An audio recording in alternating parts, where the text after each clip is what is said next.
They say there is a kingdom where the moon never sleeps, a kingdom that remembers every gentle footstep, every quiet dream, every whisper carried by the night breeze. Tonight, we walk there together.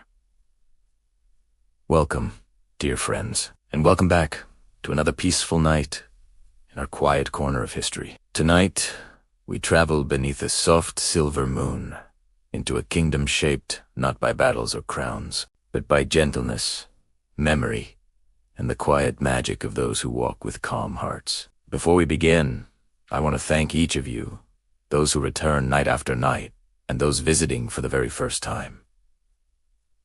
Your presence here, your steady footsteps along these moonlit paths, mean more than you know. If you find comfort in these medieval bedtime journeys, and if they help your thoughts soften into sleep, please consider subscribing so you never miss another soothing tale beneath the stars. Now, take a slow breath with me. Let the night settle around you, and once my voice grows quiet, the gentle music will guide you the rest of the way, carrying you softly toward rest. As we begin our journey through the moonlit kingdom of Aeloria, arrival at the silver gates under the quiet glow of a rising moon, the wandering historian approached the outer hills of Aeloria. Night had only just begun, yet the land already shimmered as though moonlight lived in the soil itself. A soft silver hue settled over the winding path, touching every stone, every blade of dew-coated grass, and every curve of the valley. The historian paused to take in the sight, feeling the kind of stillness that only ancient kingdoms seemed capable of holding. As if Aeloria had been dreaming long before he arrived, the road descended gently until it reached a wide, smooth plain where two towering doors stood open, welcoming travelers without question or urgency. These were the silver gates, named not for their color, but for the subtle way they glowed when touched by moonlight. The historian slowed his steps, listening to the faint hum that resonated from within the metal. Local stories whispered that the gates were forged from ore, found beneath the moonfall mountain stone that once drank in starlight for centuries until it hardened into something brighter than iron, softer than silver, and warmer than gold. A lone guard stood near the entrance. He was an older man, wrapped in layered wool and leather, his face gentle rather than stern. His lantern glowed with a calm, pale flame, and he lifted it slightly as the historian approached, more in greeting than inspection. "You come at a quiet hour," the guard said softly. His voice carried the practiced serenity of someone who had watched many peaceful nights. "The moon favors travelers who arrive without haste." The historian bowed slightly, his satchel shifting at his hip. "I am told the knights of Aeloria are unlike any others. I hope to see them for myself." The guard smiled at that slowly, warmly, as though he approved of such intentions. "Then you have chosen the right kingdom. Our peace belongs to the moon, or so the elders say. She keeps watch over us while the rest of the world sleeps." The historian stepped closer to the gates. The nearer he came, the more he felt a faint warmth brushing against his skin, like the touch of a quiet breeze. It was not wind, nor light, nor magic he could designate, only a soft welcome that seemed to say he should leave his worries behind these walls. The feeling surprised him, and he exhaled without realizing he had been holding his breath. "Is it true," he asked, "that the moonlight here shines brighter than in any other land?" The guard nodded, turning his lantern outward so the flame reflected in the gate's shining surface. "They say the moon goddess blessed the kingdom generations ago. She saw the gentleness of our people and promised to protect the knights we cherished. Since then, the moon has never abandoned us, not even on the darkest storms." His tone held no boastfulness, only quiet conviction. Beyond the gates, a wide avenue lined with pale stone stretched toward the heart of the kingdom. Soft white moss grew along the cracks, glowing faintly like resting fireflies. The historian stepped past the threshold into Aeloria proper, and immediately felt a shift, like the sensation of entering a home where every sound had learned to be gentle. Even his footsteps became quieter, softened by the well-kept stones beneath him. Houses with curved roofs and tall shutters lined the street, each window lit by warm candles rather than bright torches. Aeloria favored subtle illumination, the historian noticed. Nothing here attempted to compete with the moon. Instead, the kingdom seemed built to honor it, to reflect it, to let it fall where it wished. A soft breeze carried the faint scent of lavender, drifting from a garden near the square. Somewhere in the distance, A lute played slowly, each note spaced far apart, like footsteps taken by someone who never wished to hurry. "You will find," the guard continued as he walked a few paces beside the visitor, "that our people welcome travelers not with feasts or loud celebrations, but with quiet spaces and warm stories. We are keepers of gentle memories rather than grand victories." The historian's interest deepened. "Then I have come to the right place. I seek not battles nor conquests, but the tales whispered by shepherds, healers, and old watchers of the night." "The kingdom is full of them," the guard replied. "Every village, every bridge, every hill has a memory. Walk slowly. Aeloria shares its legends only with those who listen patiently." He stopped near a stone marker, carved with flowing script. "Follow this road to the Lantern Bridge. It is the place where most travelers take their first breath of Aeloria's true night. The lanterns will light your way deeper into the kingdom." The historian thanked him and continued forward, guided by moonlight and the promise of stories yet untold. As he walked, he felt the calmness of Aeloria settling into him like a soft cloak across his shoulders. The quiet kingdom did not demand awe. It invited rest. It did not dazzle with grandeur. It soothed with presence. And so began his journey through the moonlit kingdom, with silver gates at his back and endless stories waiting ahead. The Lantern Bridge, the historian walked deeper into Aeloria, following the smooth moonlit road as it curved gently between quiet homes and resting gardens. With every step, the air grew softer, carrying faint hints of lavender, river mist, and warm bread cooling on distant windowsills. The night here did not simply fall. It seemed to unfurl slowly, like a silken veil draped by a tender hand. Above him, the moon gleamed brighter than he had ever seen, its silver light settling over rooftops in calm, generous strokes. Soon the houses grew smaller and farther apart. The road widened and sloped downward until he reached a broad clearing where the land dipped toward a slow, tranquil river. Across its surface, tiny ripples shimmered as if the moon had sprinkled dust upon the water. And stretching over it, graceful and glowing, was the Lantern Bridge. The bridge was unlike any he had encountered in his travels. Its stone arches were smooth and pale, carved from the same moonborn rock as the silver gates. But what made it remarkable were the lanterns, hundreds of them, drifting in the air rather than hanging from posts. Each lantern glowed gently, floating at different heights, like guiding stars brought down to earth. Some hovered near the railings, others rose higher above the traveler's path, and a few drifted so low they nearly touched the water's surface. Yet none wavered, even with the night breeze grazing over the river. The historian stopped at the foot of the bridge, marveling at the soft lights that surrounded it. Each lantern was handcrafted with delicate ironwork and translucent paper dyed in pale shades of silver, blue, and pearl. But more striking than their beauty was the feeling they produced, an enveloping quiet, warm and weightless. A voice reached him from the left. "They respond to kindness, you know." Turning, he saw an elderly woman seated near the first arch. She wore a shawl woven with silver threads that shimmered faintly in the moonlight, and a basket of unlit lanterns rested beside her. Her hands were busy winding thin strings of moon-red, the only plant in Aeloria that grew brighter at night. The historian bowed politely. "Do they truly float by themselves?" "Oh yes," she said with a gentle laugh. "No ropes, no wind, no tricks. They have floated since long before my grandmother's grandmother was born. They rise only for those who walk with peaceful hearts." She lifted a lantern from her basket and held it out. Even unlit, it felt warm in his hands, as though it remembered someone's touch from long ago. "The legend says," she continued, "that the moon goddess once walked this very bridge with a young shepherd child who feared being forgotten. To comfort him, she created these lanterns' lights that would follow anyone who walked gently and carried honest stories within them." The historian glanced around. "So the lanterns choose travelers." "In a way," she said. "The bridge listens. If you step upon it with anger, nothing will happen. But if you cross with calm steps and a quiet mind, the lanterns will drift beside you, lighting your path."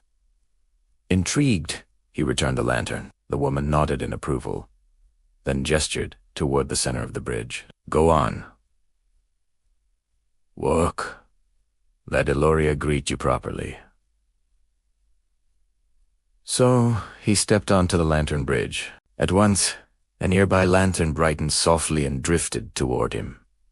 Then another, and another. They gathered around him in a gentle halo, moving at the same pace as his footsteps. Their glow reflected on the polished stones beneath him, creating a soft, dancing pattern of light. The historian felt a warmth rise in his chest, quiet but comforting. His travels often led him through places burdened by conflict or hardship. Rarely did he find a kingdom so devoted to peace that even its bridge offered solace. He slowed his pace to savor the moment. The river below murmured softly against the stones, an unhurried song that paired perfectly with the lantern's glow. Each step forward felt as though he were walking deeper into a story, a chapter written solely for the night. Halfway across, he saw a young craftsman adjusting a delicate lantern frame. The man worked with patient movements, smoothing the thin iron wires with careful fingertips. When he noticed the historian, he offered a small nod. "First time crossing?" the craftsman asked. "Yes," the historian replied. "It is more beautiful than I imagined." The craftsman's smile was modest. "They say the lanterns remember every traveler. The gentler your thoughts, the brighter they shine." He paused, then added, "Sometimes they follow people for hours, guiding them all the way to the Moonlit market or the hills beyond." "Do you make these lanterns?" the historian asked. "I maintain them," the craftsman said, lightly tapping the frame he held. "No one makes new lanterns. We only care for the ones that already exist. They are ancient, older than the kingdom itself, perhaps." He lifted the finished lantern into the air. Instantly, it floated beside the historian's path, joining the others. The craftsman stepped back. "Let them lead you. They always know where a traveler wishes to go, even before the traveler knows it himself." The historian thanked him and continued walking. As he neared the end of the bridge, the lanterns slowly drifted higher, releasing him from their soft circle of light. They rose into their natural positions, resuming their quiet vigil over the water. At the far end stood a stone marker, carved with fluid script. It read, "For all who walk gently, the moon lights the way." The historian placed his hand on the cool stone, feeling a peaceful certainty settle within him. If the first bridge of Aeloria held this much quiet wonder, the rest of the kingdom would surely hold countless stories waiting to be discovered. He stepped off the lantern bridge and continued along the silverlit road, ready for whatever gentle legend awaited him next. The shepherds of the quiet hills, leaving the lantern bridge behind. The historian followed a gently rising path that curved away from the river and toward a series of soft, rolling hills. These were the quiet hills, known throughout Aeloria not for silence alone, but for a strange and peaceful magic that settled over them each night, even from a distance. The historian could see faint glimmers drifting above the grass's lights that flickered softly like wandering stars. The climb was mild, and the road comfortable beneath his boots. As they ascended, the air began to change. It grew lighter, touched by the cool scent of open fields and distant pine. A breeze moved across the hills in long, sweeping breaths, carrying with it a sound that resembled humming low, rhythmic, and oddly soothing. It took him several steps to realize the sound was not the wind at all. It was the sheep. Dozens of them grazed lazily along the hillside, their wool glowing faintly under the moon. Some displayed hues of pale silver, others soft gold or muted blue colors whispered into existence by the moonlight itself. Their coats shimmered like dew-covered clouds, giving the entire hill the appearance of a floating dream. Near the crest stood 3 shepherds, their figures outlined by the moon. They stood calmly with tall crooks in their hands, watching over their flock with the practiced ease of those who carried generations of gentle wisdom. As the historian approached, one of the older man with a long gray beard braided in, tourist his hand in greeting. "You've chosen a fine night to visit," the shepherd said, his voice deep but incredibly soft. "The sheep are especially calm when the moon is full." The historian bowed slightly. "I was drawn by the sound. They seemed to hum." The shepherd chuckled. "Aye, that they do, but not for song. They hum when dreams pass overhead." The historian blinked. "Dreams." "Aeloria's dreams," said a younger shepherd beside him, a woman with kind eyes and wind-tangled hair. "Every night, Just as the moon reaches her highest point, the dreams of villagers and travelers drift across the quiet hills. The sheep feel them, sense them long before any of us do. The historian watched the flock more carefully. Indeed, their hum seemed to rise and fall in gentle patterns, as though responding to something unseen. Some of the animals lifted their heads toward the sky. Others turned toward the historian, as though sensing the stories he carried. They are peaceful creatures by niche, the older man continued, but their true gift is knowing when rest is near. They guide us to calm. It is their way of watching over Aeloria softly, without noise or demand. One sheep, smaller than the rest and glowing with the palest silver light, approached the historian. It stepped slowly, as if mindful not to disturb the grass. When it reached him, it lowered its head, allowing him to touch its wool. The texture was soft, beyond description, smoother than fine cloth, yet warm like a living hearth. The historian smiled. I feed, calmer. That is their blessing, the shepherd woman said. Each one carries a bit of moon-scent gentleness. They ease troubled minds. A third shepherd, seated on a nearby stone, began to speak in a voice so steady it almost resembled a lullaby. Long ago, he said, when Aeloria was still young, the hills were empty at night. Travelers passed through in silence, carrying their worries with them. The moon goddess saw this and wished to bring comfort to those who wandered alone. So she brushed her hand across the hills, and where her light fell, the first moonlit sheep appeared. The older shepherd nodded.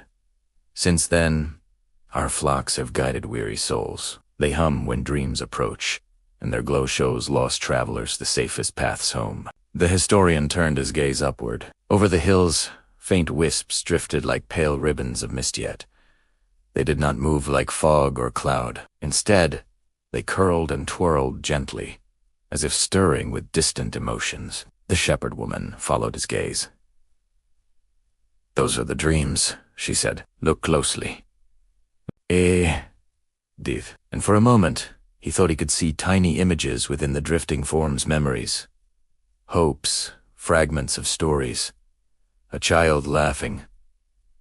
A traveler lighting a lantern. A musician plucking a single chord in the moonlight. They come and go, the older man said. Never touching, never settling. But the sheep feel them. Their hum tells us whether the dreams are joyful, sorrowful, or simply wandering. The small silver sheep brushed against the historian's leg before returning to the flock. The hum deepened slightly, echoing across the hill with a warm resonance that felt as though it vibrated softly within one's chest. It seems they welcome you, the shepherd woman observed. I'm honored, the historian replied, truly moved. In all my travels, I've never encountered creatures like these. The older shepherd leaned on his staff. Few have. Aeloria keeps its gentlest wonders close, revealing them only to those who seek stories rather than glory. The historian stayed with them a while, listening to the hums rise and fall like distant tides. The moon climbed higher, casting silver across every hilltop. The sheep settled near one another, forming soft clusters of luminous wool. Finally, as the breeze stilled, the historian stepped back from the flock. Thank you for sharing your wisdom, he said, and your peace. Carry it with you, the shepherd woman replied. The hills always lend it freely. With one last look at the glowing hillside, the historian continued his journey, the soft hum of the sheep echoing behind him like a calm heartbeat guiding him deeper into the moonlit kingdom. The monk of Stillwater Monastery after leaving the quiet hills, the historian followed a narrow footpath that wound down into a serene valley. Here, the world seemed even softer, as though the night itself had slowed to match the rhythm of gentle breathing. A thin river snaked across the land, moving so quietly that its surface looked more like polished glass than flowing water. The locals called it the Stillwater, for not even the wind could trouble its surface once the moon rose. Nestled beside this calm river stood a modest stone monastery. Its walls were smooth and pale, shaped by hands that valued simplicity over grandeur. Lanterns burned softly in recessed alcoves, their light reflected in the water below. No bells rang, no voices rose. The place seemed devoted entirely to silence. As the historian approached the wooden door, he heard a faint tapping sound, slow and rhythmic. When he pushed gently, the door opened without protest, revealing a quiet courtyard encircled by stone pillars. At each center, kneeling beside a small bowl of glowing water, was an elderly monk. The monk wore robes, the color of river fog, and his shaved head shone faintly beneath the moonlight. His hands were steady as he tapped a wooden stick gently against the bowl's rim. Each tap released a small ripple through the water, and each ripple produced a soft bell-like tone, barely audible, yet soothing in a way the historian had never experienced. Without looking up, the monk spoke. "Traveler of stories, welcome. Your footsteps reached me long before your shadow did." The historian bowed respectfully. "Forgive my intrusion. I did not wish to disturb your ritual." "You disturb nothing," the monk replied with a gentle smile. "All who enter this place add to its quiet, not take from it." The historian stepped closer, careful not to break the stillness around them. "What is the purpose of your ritual, if I may ask?" The monk finally met his gaze. His eyes were warm, carrying decades of calm understanding. "This is the moonbeam ritual," he explained. "When the moon reaches its first peak of the night, we tap the bowl to guide the mind into stillness. The ripples carry away worries. The tones remind the heart of its own rhythm." The historian watched the bowl intently. The glowing water shimmered with each ripple, reflecting the moon as though breaking it into soft fragments. "It is beautiful," he murmured. "Beauty," the monk said, "is simply peace that reveals itself." He set the wooden stick aside and motioned for the historian to sit beside him. The stone beneath them was cool, smooth, and comforting. The river's faint glow spilled across the courtyard, adding to the sense that time here moved differently, gently, thoughtfully. "You carry many stories." The monk sighed. "Stories weigh as much as stones when they are held too tightly." The historian considered this. He did not feel burdened, yet he knew that his years of travel had filled him with countless memories, joyful, sorrowful, and everything between. "I suppose I do," he admitted. "Then let this place lighten them." The monk lifted the bowl slightly so the historian could see its shimmering contents. Still water reflects without judgment. It holds the moon's light and releases it without ever worrying about its own shine. A wise traveler does the same with stories. The historian lowered his gaze to the bowl. The moon's reflection trembled faintly, then grew still again. "How does one learn such calm?" Ask it." The monk's smile softened. "By listening more than speaking. By breathing more slowly than you think you should, and by knowing that the world moves at its own pace, whether we rush or not." He placed his hand over his heart and inhaled deeply, a breath so quiet that it seemed he pulled in moonlight rather than air. "Here in Stillwater Monastery, we teach a practice we call night breathing. 3 slow breaths to thank the day, 3 more to welcome the night." "May I learn it?" the historian asked. "Of course. Sit comfortably." The historian straightened his back and waited. "Close your eyes," the monk instructed gently. "Inhale as though the moon is rising inside your chest. Hold it just for a moment. Then exhale as though the river is carrying your breath away." The historian followed. His first breath was tentative, but the second eased into a natural rhythm. By the third, he felt the weight of travel soften in his shoulders. "Well done," the monk whispered. "Now breathe with the night, not against it." For a few minutes, they sat in shared tranquility. The bowl shimmered softly between them. A single breeze drifted through the courtyard, moving through the pillars like a wandering hymn. Finally, the monk spoke again, his voice low and steady. "When you leave this place, the world will greet you with sounds and stories. Let them pass through you like ripples. Absorb only what brings peace." The historian opened his eyes, feeling a surprising clarity settle over him. "Your wisdom is a gift," he said. "It is not mine," the monk replied. "It belongs to the night. I simply repeat what it teaches." He walked with the historian to the monastery. He strolled alongside the historian towards the monastery door. Beyond it, the moonlit road waited patiently, quiet, calm, inviting. "Continue your journey, traveler," the monk said. "Aeloria has much more to show you. And now, you are ready to listen." With gratitude, the historian bowed once more and stepped outside. The Stillwater River reflected the moon like a perfect mirror, guiding him forward with its gentle glow. The peace he found within the monastery lingered around him, settling into his breath as he continued along the silver path toward the Whispering Willow Forest.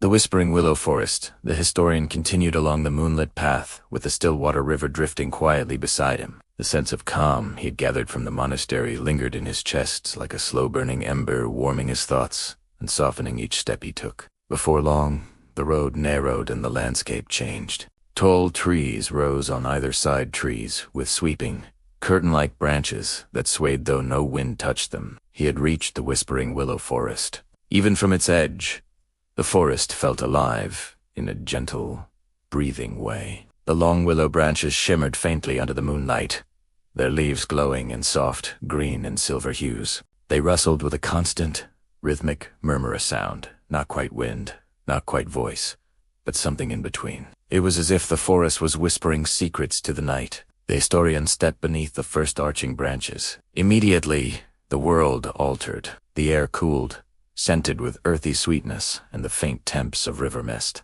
The moonlight filtered through countless overlapping leaves, creating shifting patterns on the forest floor that resembled ripples of light across water.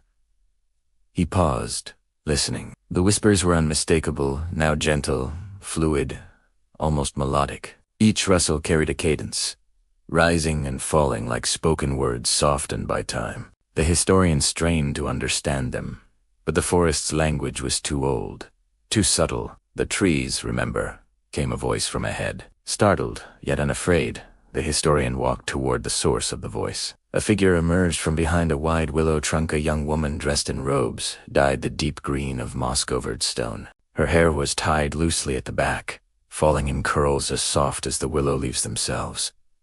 "You heard them, didn't you?" she asked kindly.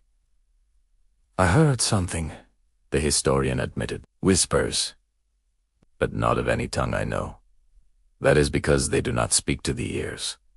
She brushed her hand against one of the low-hanging branches. It shimmered beneath her touch. "They speak to memory." The historian studied her clothing and posture. "Are you a guardian of this forest?" She offered a gentle smile. "I am a listener. My family has tended the willow groves for generations. We do not shape the forest, we simply hear what it wishes to share." The trees rustled around them, as if acknowledging her words. "May I ask," the historian said softly, "what exactly they remember?" "Everything," the listener replied. She walked slowly along a narrow path, motioning for him to join her. Every step, every story, every breath of emotion that has passed beneath their branches. The willows grow from roots that reach deep into the heart of Aeloria. They hear the kingdom's quietest thoughts. As they walked, the whispers deepened. Some trees swayed gently, even though the air remained perfectly still. It was as though they recognized the historian, sensing the stories packed within his worn satchel. One legend says, the listener continued, that the moon goddess planted these willows herself. She wanted a forest that would collect the gentle words of humankind, words spoken in gratitude, in love, in kindness. The forest grew, and with it, the echoes of every tender moment ever shared beneath the moon. The historian exhaled, struck by the beauty of the idea. Then these whispers, they are echoes of past kindness. Mostly, she said with a soft laugh. The forest does not bother with anger or fear. Those sounds fade too quickly. But gentleness lingers. They reached a clearing where a pool of still water rested, reflecting the shimmering canopy. The surface shivered slightly as falling leaves touched it, each leaf sending circles of light across the pool before sinking into the depths. This, the listener said, is the heart basin. The willows lean closest here. They release their oldest memories into the water. The historian approached the pool. As he gazed into it, the reflected moonlight seemed to deepen and swirl, forming fleeting images, not clear scenes, but impressions. I sensed joy, sorrow softened by time. Friendships formed under moonlit branches. A child chasing fireflies. Two elders trading quiet stories. The traveler laying down his burden and resting without fear. He spoke in a whisper, as if raising his voice might disturb the forest. It is beautiful. The forest offers comfort to those who seek it, she said. If you sit here for a few moments, the willows may share a memory of their choosing. Nothing grand only, something gentle. The historian lowered himself onto a smooth stone at the edge of the basin. The listener stepped back a respectful distance, allowing the forest to speak in its own way. At first, the whispers blended together soft, rustles merging into a single velvety murmur. Then, slowly, a particular rhythm emerged. A pattern. He felt it, rather than heard it. A warmth rose through him, reminiscent of a campfire he once shared with a group of wandering musicians who welcomed him without hesitation. He remembered the laughter, the quiet melodies played long after midnight, the feeling of belonging. The willows rustled in approval. They chose a memory that brings you peace, the listener said quietly. They always do. The historian stood, feeling lighter than before. Thank you for guiding me.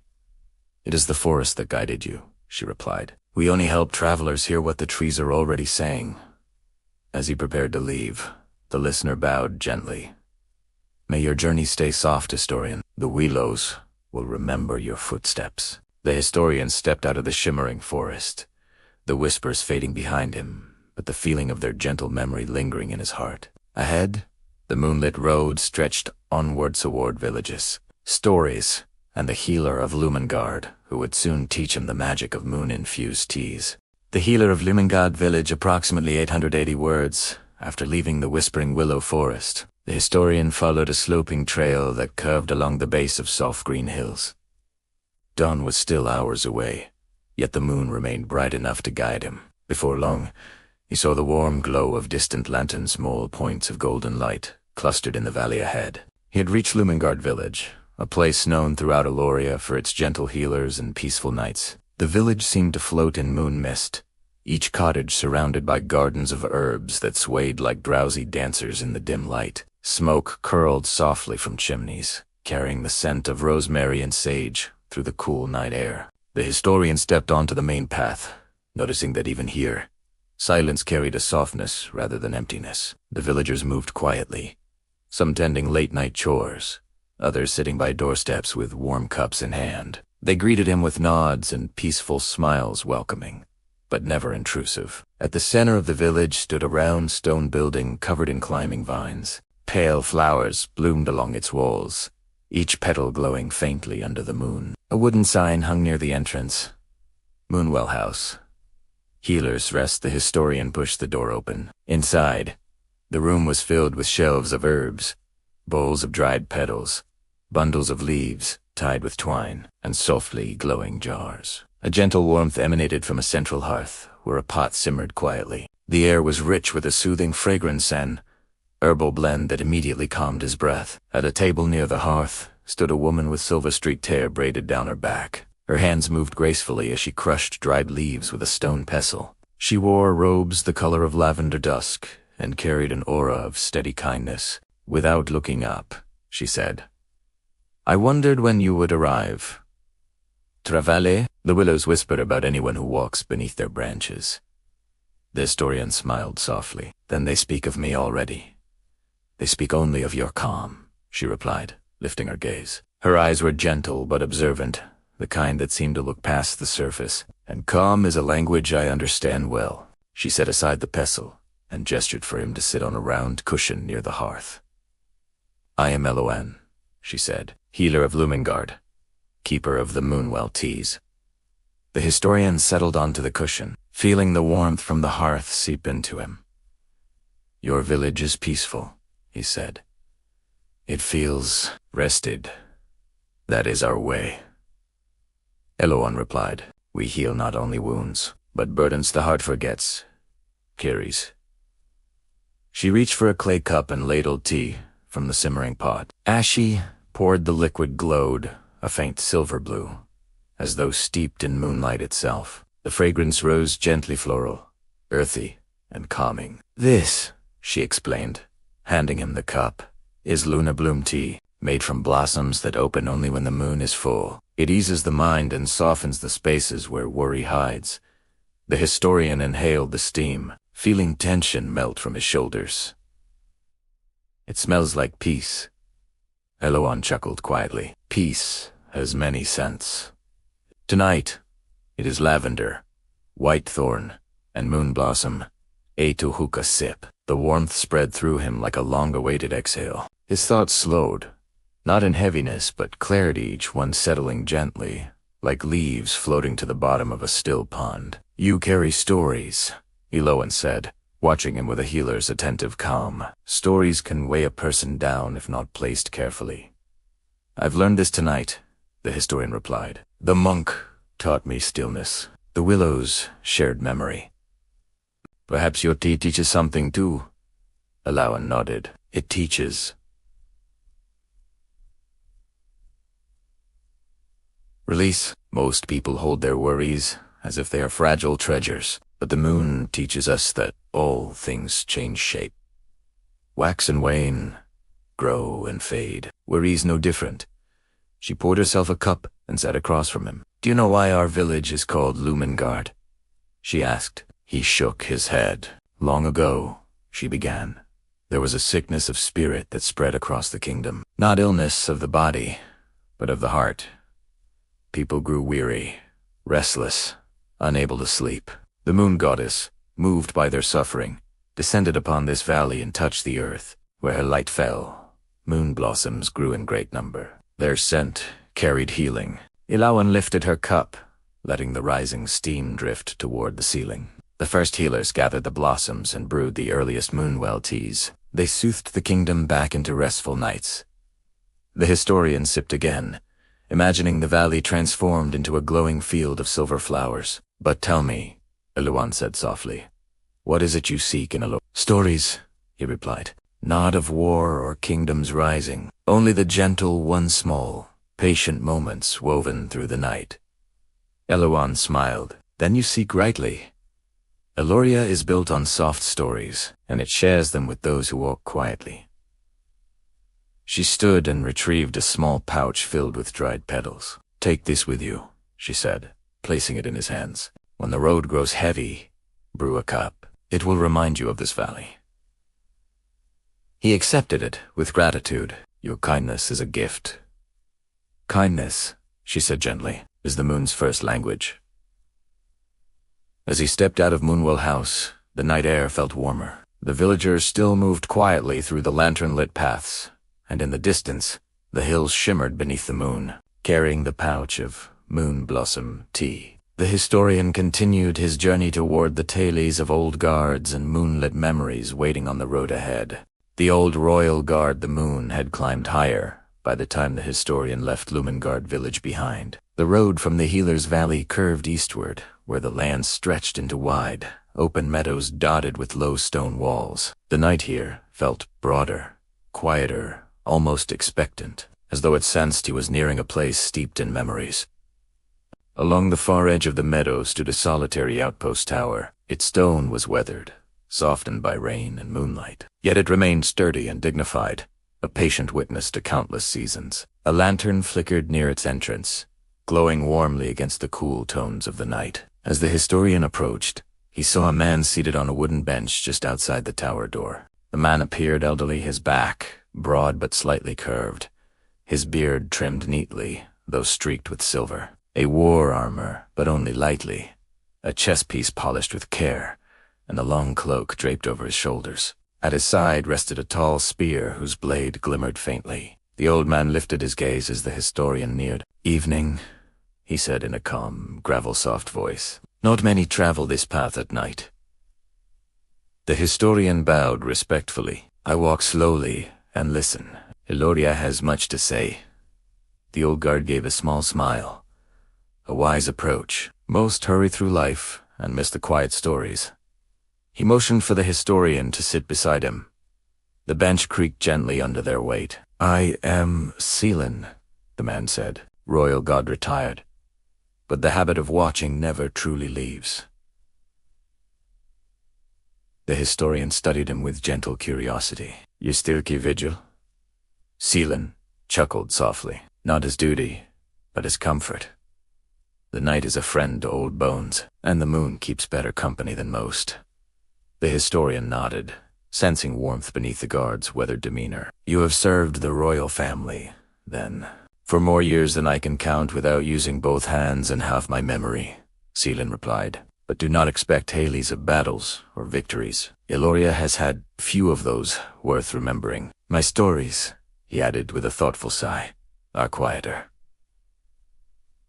The historian leaned slightly forward. "Quiet stories are what I see." Seelan tapped the end of his spear lightly against the ground, as though stirring the memories settled there. "Let me tell you of the first lesson I learned as a young guard," he said. "It was not about strength or weaponry, but gentleness."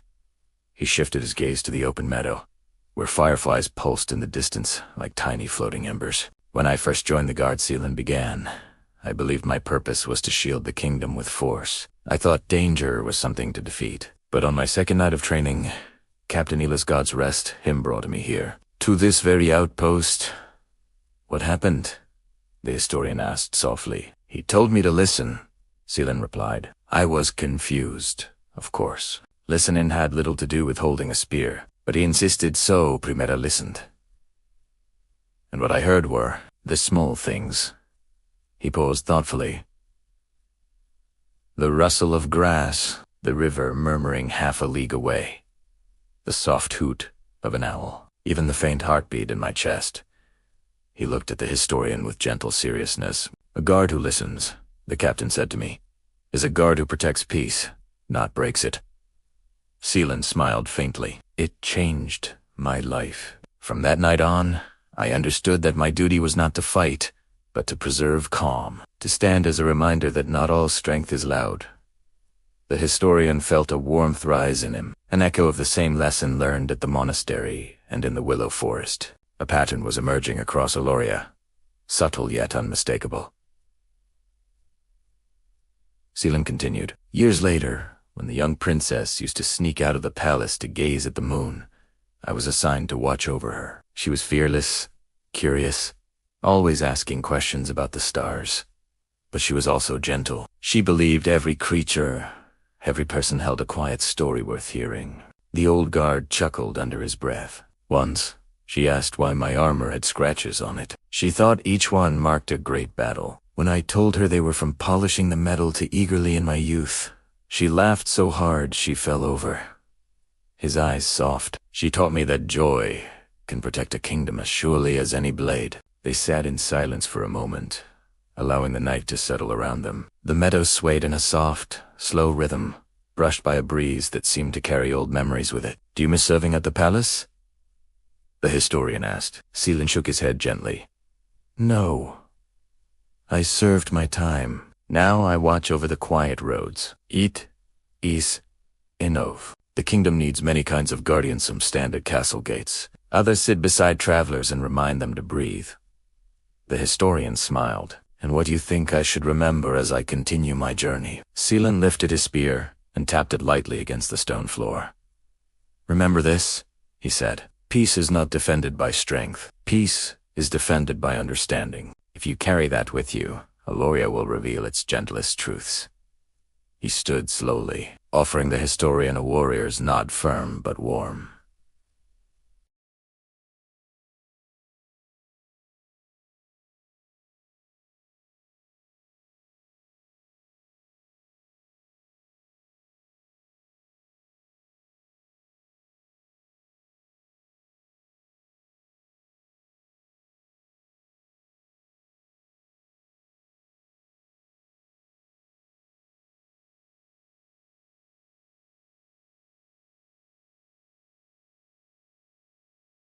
The moonlit market, approximately 900 words. The historian followed the lantern-lit road as it wound gently through the night. Seelan's words lingered with him, settling into his thoughts like slow-falling feathers. The rhythm of the journey shifted once more, the quiet meadows thinned, and a faint hum began to rise from beyond a distant ridge.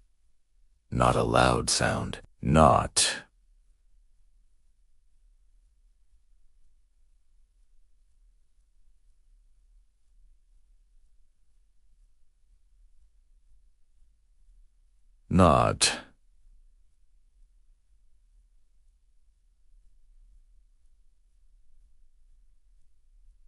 Not something soft, Light murmured conversation woven with the faint chiming of bells. He crested the hill, and there it was, the moonlit market. Nestled in a wide, circular clearing, the market unfurled under the full moon like a silver tapestry. Rows of small wooden stalls curved around a central square, each decorated with ribbons, lanterns, and shimmering threads that danced gently in the breeze. The air carried scents of warm honey, spiced bread, lavender oil, and sweet night fruit. It was not a bustling market nothing in Aeloria ever rushed, but a serene gathering of nightfolk, artisans, musicians, and wanderers who preferred the stillness of moonlit hours. The historian stepped closer.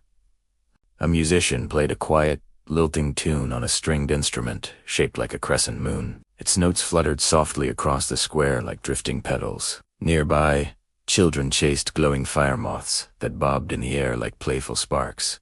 The entire place felt alive in a way that did not disturb the night's calm. Instead, it enriched it, like adding gentle stitches to an already woven cloth. A woman tending a stall of woven scarves greeted him first. Her hair shimmered silver blue under the lanterns, and her fingers moved with the graceful rhythm of lifelong craft.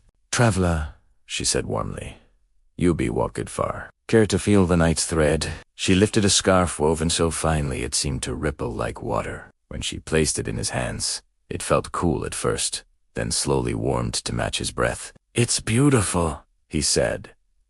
"It's woven from moon thread," she explained. "Spun only during the brightest nights. It remembers the touch of calm hands." "Moon thread," he repeated, fascinated. She nodded. "Some materials listen to the night. This one listens the most."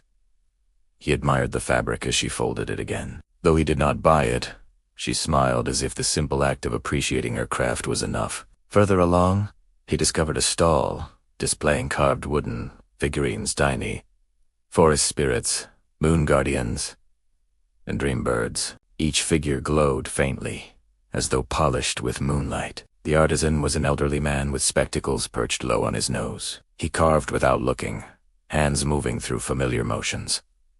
"Your pieces are luminous," the historian said. "They should be," the man replied with a quiet laugh. "The wood comes from willow trunks that fall naturally after 100 years. The forest gives the wood only when it's ready to sleep."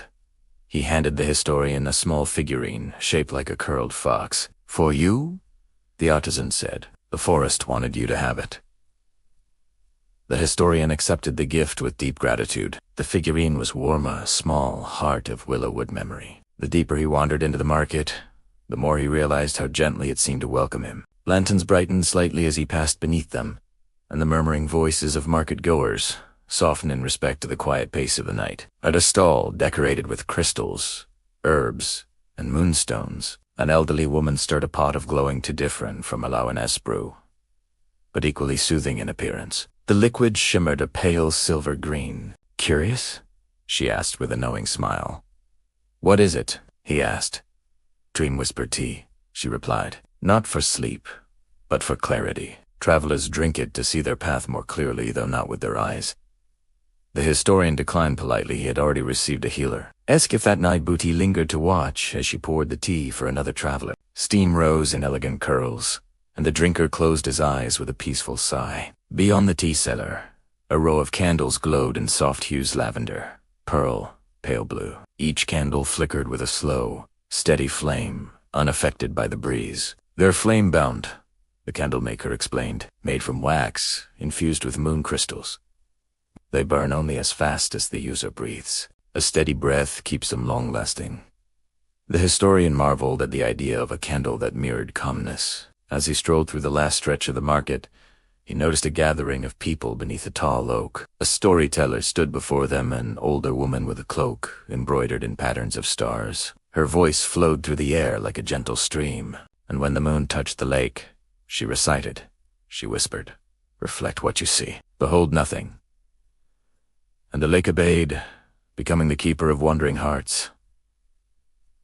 The historian listened quietly, feeling the cadence settle comfortably inside him. The storyteller's voice was soft but carried a weight of traditions passed through countless generations. When the tale ended, the crowd dispersed slowly, drifting back toward stalls or moonlit paths. The storyteller, caught the historian's eye and approached him. "You collect stories," she said, not as a question, but a certainty. "I do."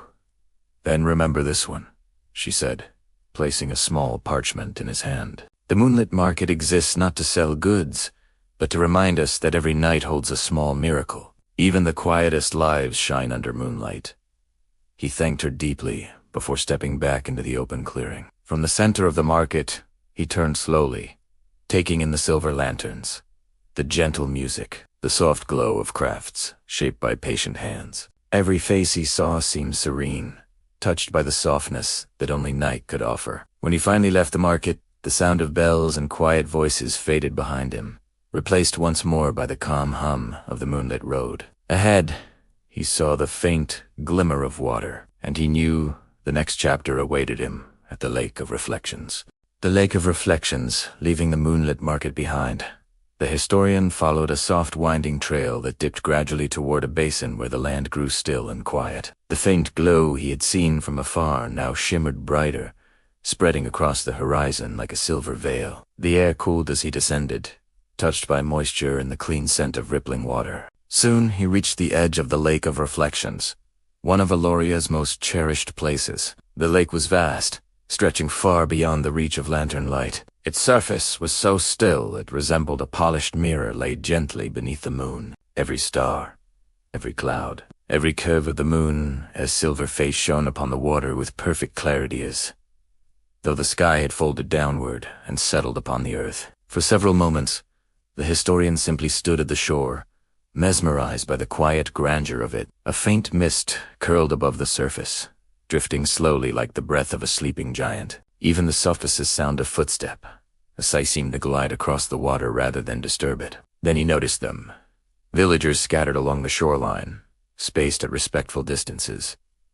Some knelt on smooth stones, hands clasped gently. Others sat with their lanterns beside them. All seemed to be engaged in a quiet, personal ritual. As he stepped closer, a young woman dressed in a light moon-colored cloak approached him with a serene smile. "You've come at the perfect hour," she said. "The lake's listening peak has just begun."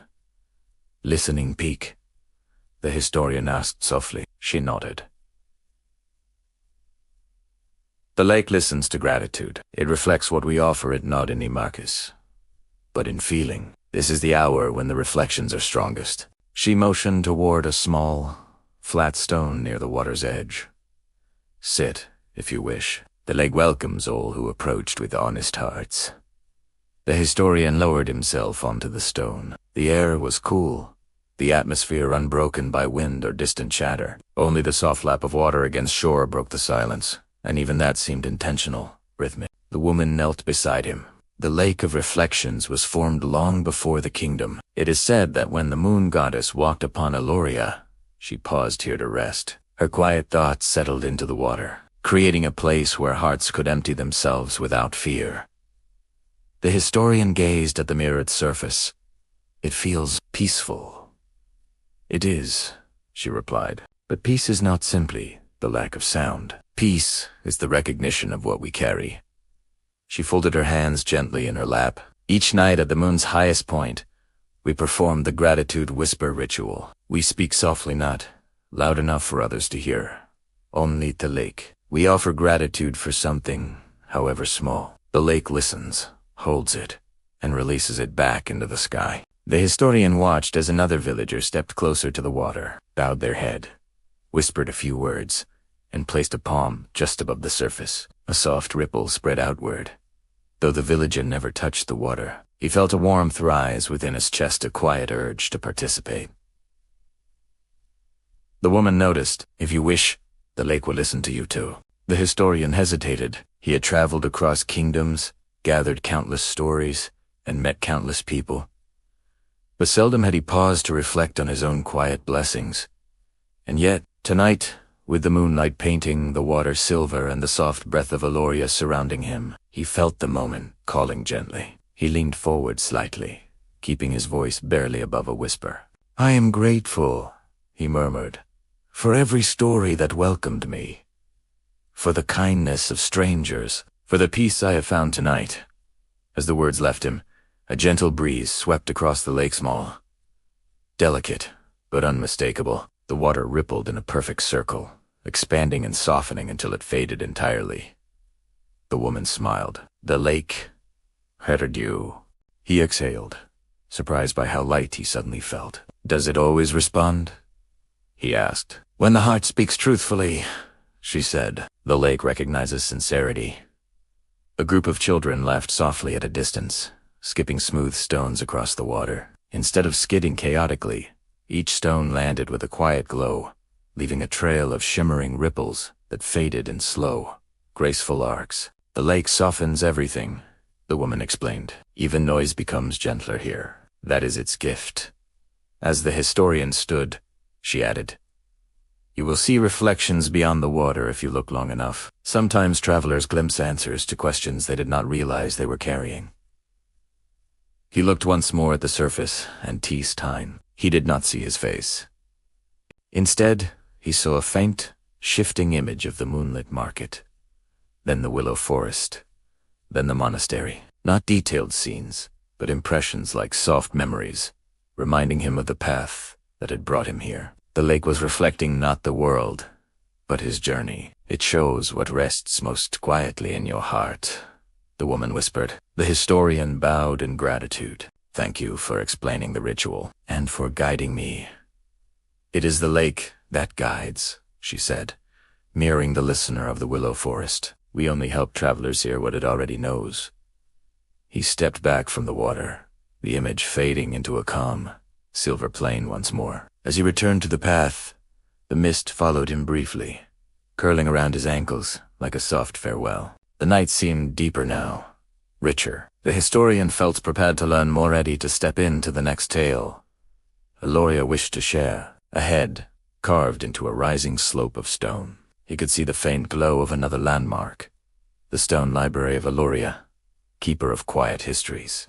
The stone library of Aeloria, approximately 900 words. The path leading away from the lake of reflections wound steadily upward. As the historian climbed, the soft mist of the lake faded behind him, replaced by the steady presence of stone beneath his boots. The moon hung high and unblinking, illuminating every ridge and curve of the rising slope. Soon the forest gave way entirely, and he found himself standing before a monumental structure carved directly into the hillside. The stone library of Aeloria. Its facade was shaped from a single sweep of pale rock, smoothed over centuries by patient hands and moonlit weather. Tall pillars framed the entrance, etched with delicate symbols loops, spirals, and crescent patterns that shimmered faintly with silver dust. They looked less like carvings and more like memories, gently pressed into the stone. The historian approached with reverence. Even before stepping inside, he felt the hush of the place settle over him. It was not silence, forced by rules or expectation. It was the natural quiet of a space where countless stories slumbered. Inside, the library opened into a vast hall lit by moon crystals embedded in the walls.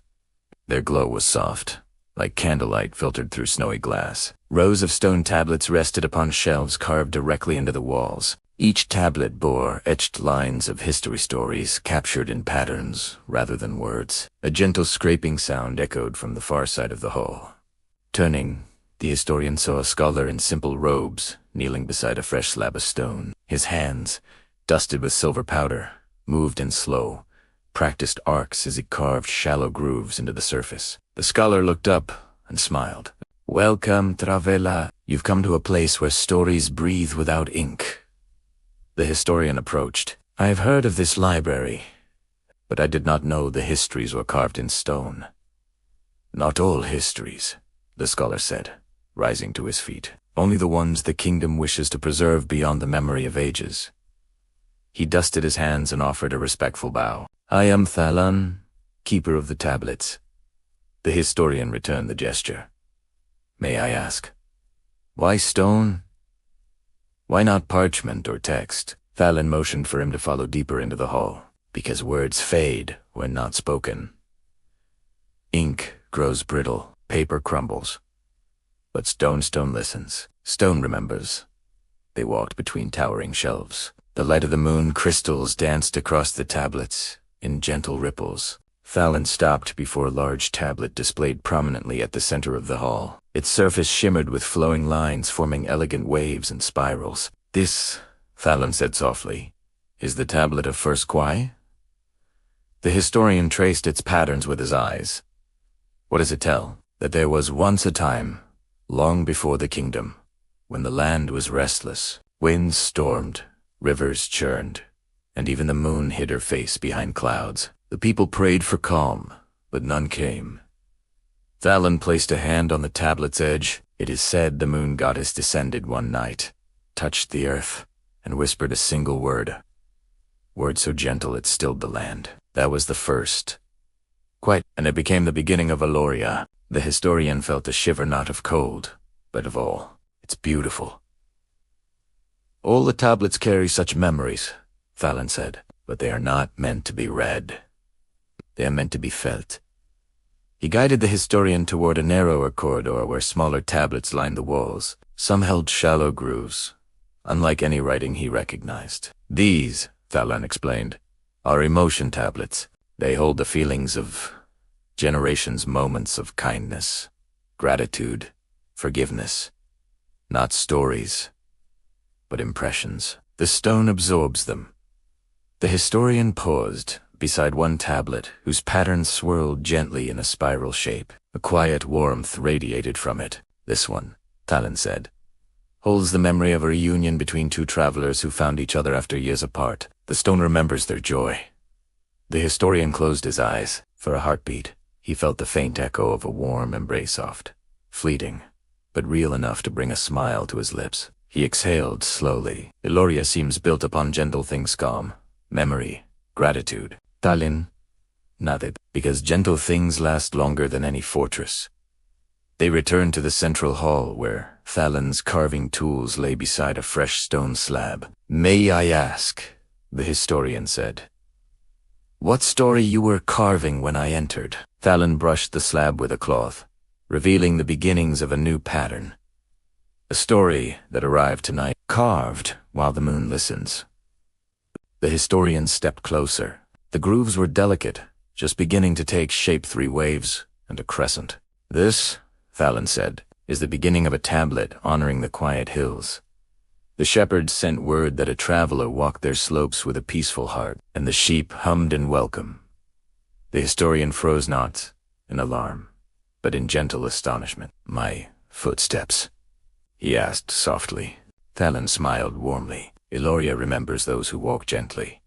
One day, this tablet will rest among the others. A small memory, perhaps, but even small memories deserve a place in stone." The historian bowed his head, humbled by the thought. "You honor me," he murmured. Thalon shook his head. "It is not honor. It is acknowledgement. Every peaceful step enriches this kingdom." This historian lingered a moment longer, absorbing the calm radiance of the stone library. Then he stepped toward the exit. As he paused at the doorway, Thalon called after him, "Follow the northward path.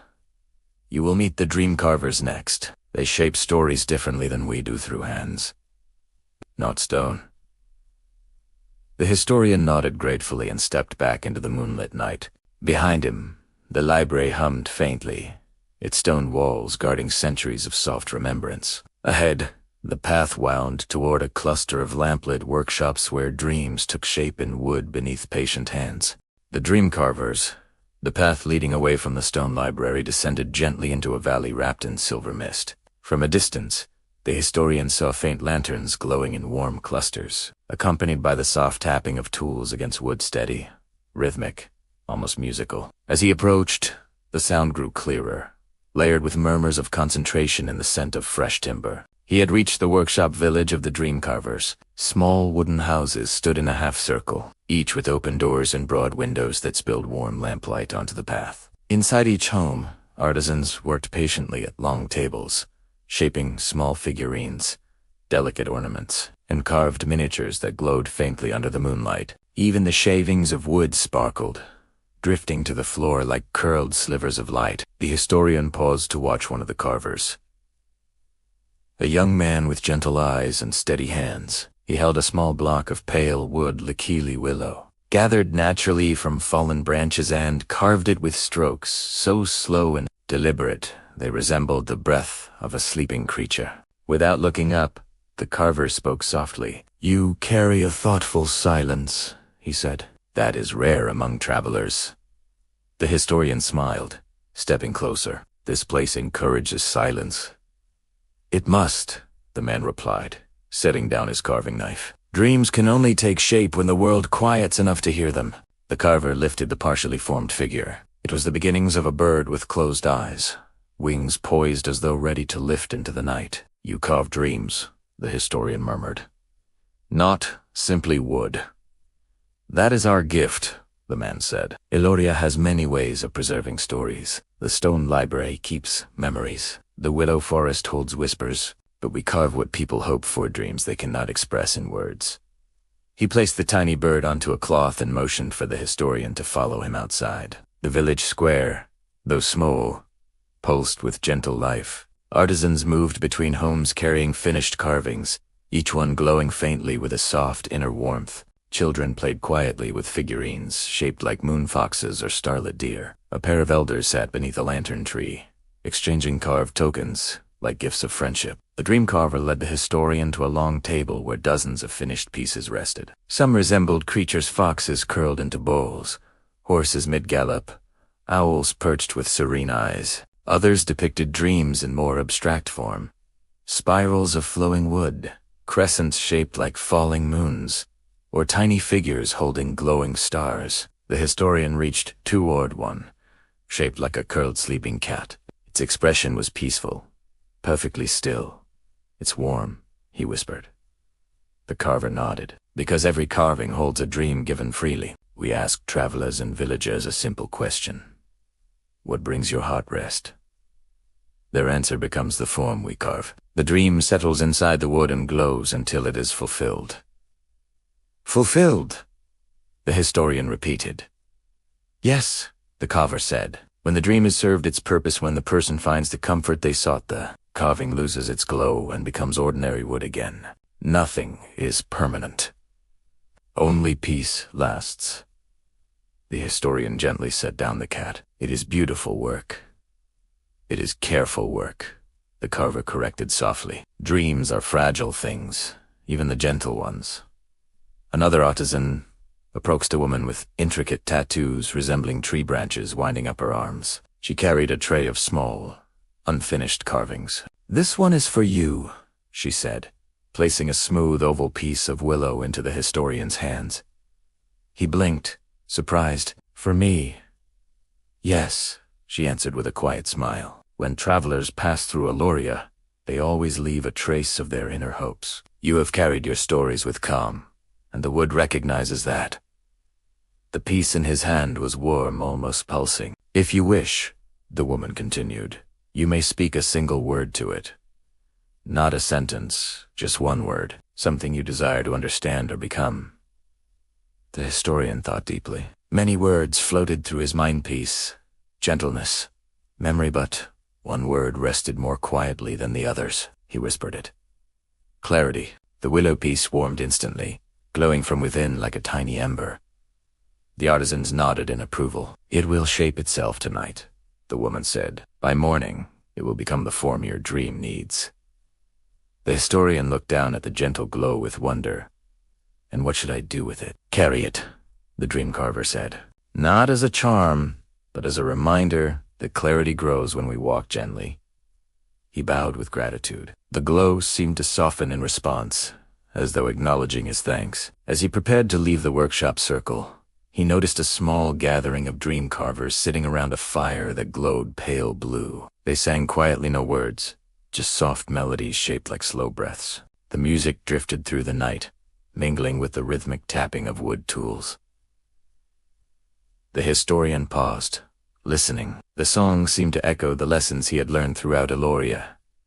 Slow hands, soft words, patient hearts. When he finally stepped away, the willow piece glowed softly in his palm, guiding him toward the next chapter of his journey. Ahead, the land widened into an open field where long grass shimmered silver under the moon. And in that vast meadow, he saw shapes resting peacefully on the ground, large gentle shapes, breathing in slow, synchronized rhythms. The sleeping horses of Aeloria waited, the meadow of sleeping horses beyond the workshop village of the dream-carvers.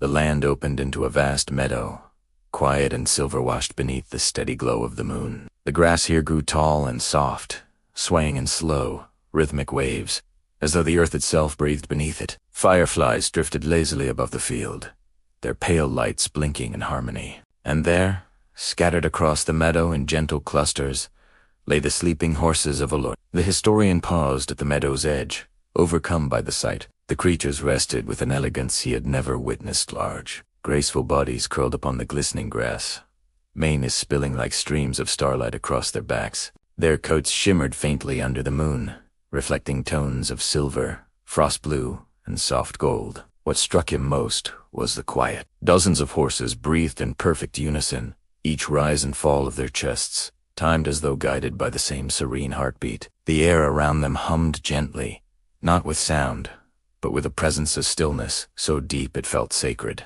A soft voice reached him from nearby. "Beautiful, aren't they?" The historian turned to see a stable-keeper approaching. She was a middle-aged woman with a calm smile and hair pulled back into a loose braid. A lantern hung from her hand, though its glow paled beside the meadow's natural light. "They are magnificent," he whispered, instinctively lowering his voice as though entering a temple.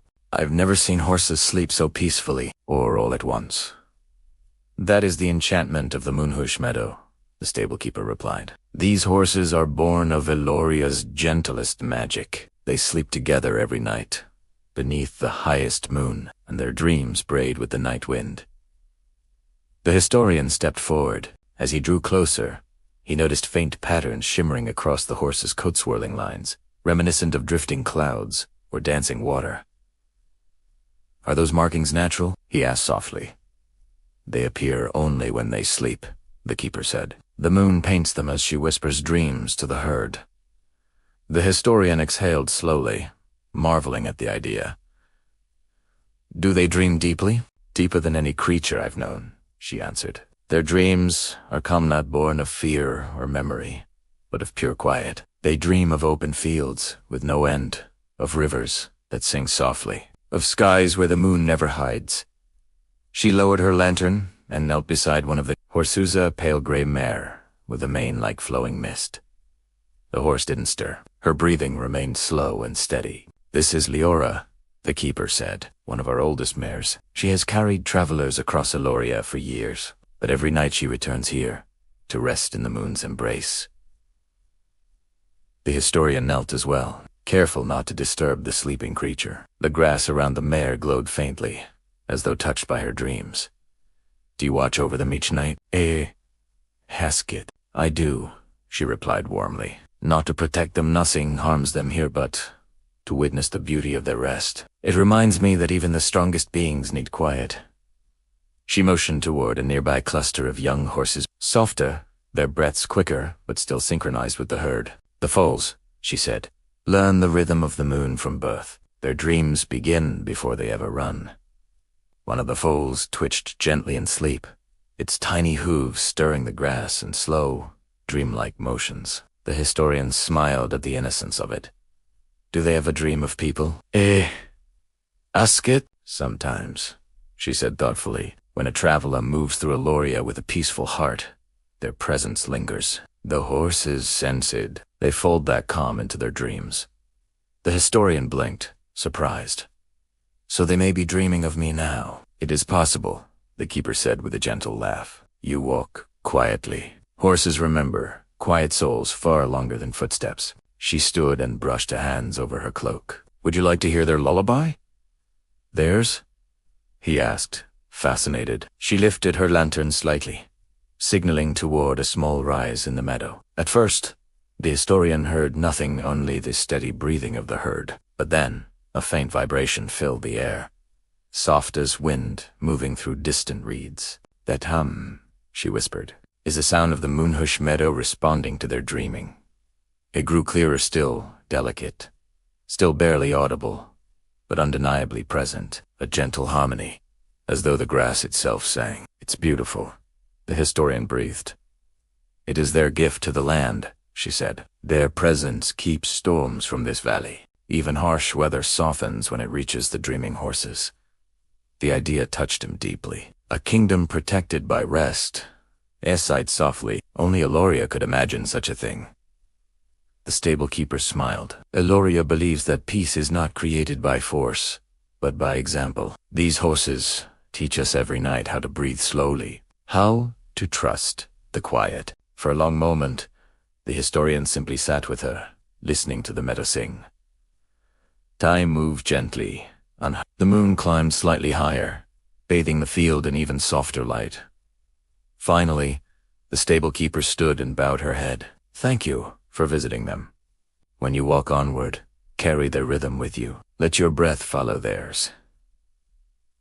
The historian rose as well, heart deeply calmed. He placed a hand over his chest and inhaled slowly, matching the herd's collective breath. The meadows seemed to approve. The hum deepened, briefly in acknowledgement. When he stepped back onto the path, the horses remained peacefully sleeping behind him, their dreams shimmering across the grass like drifting starlight. Ahead, upon a hill, crowned with ancient stone, he saw the faint silhouette of an observatory, its dome open to the sky, waiting for stargazers. The historian continued on, ready to meet the watchers of the moon.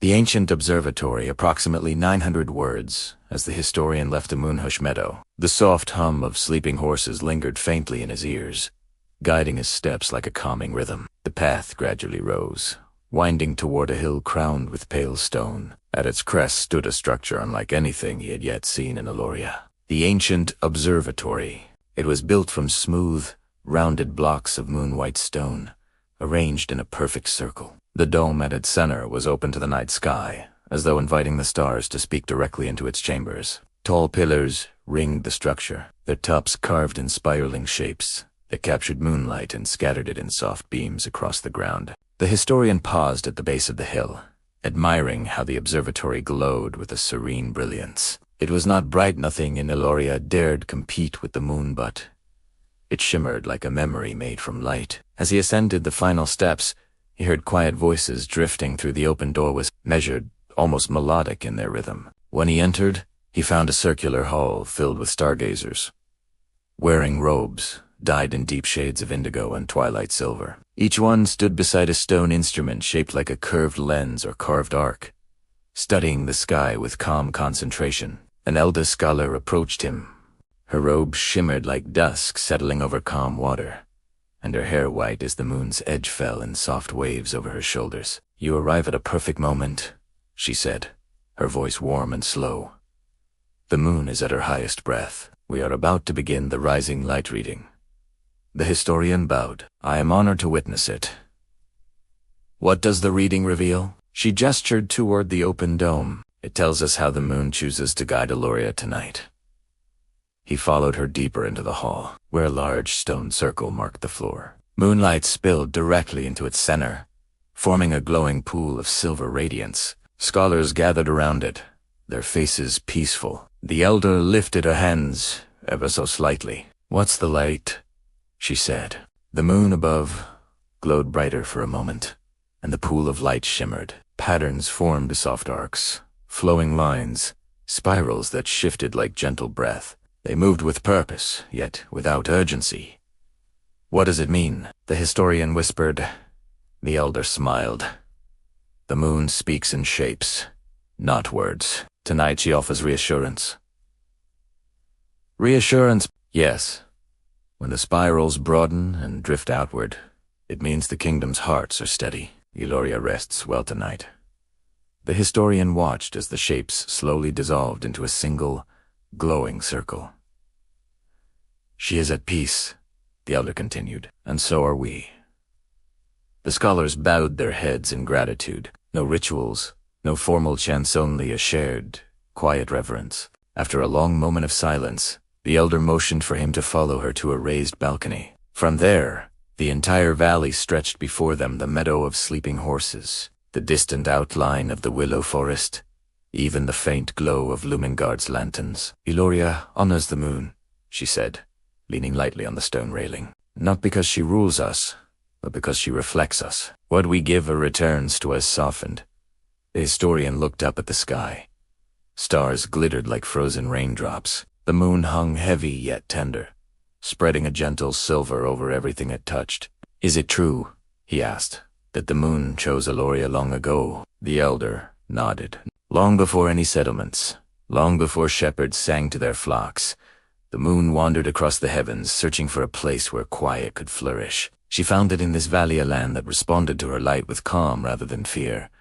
She traced a slow arc through the air with her hand. So she blessed the kingdom, not with power, not with wealth. That wheat rest, Aeloria became a sanctuary of night. The historian felt a soft swell in his chest. I have walked many lands, none as peaceful as this.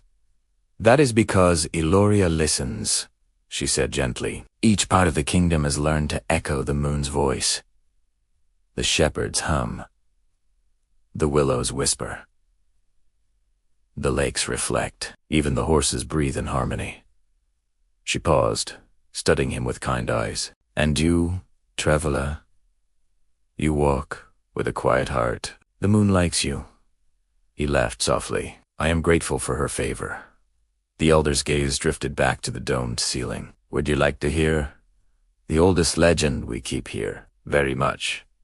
She began in a whisper that carried the weight of centuries. On the night Aeloria was born, the moon lowered herself until her reflection touched the earth. She whispered a promise to the land.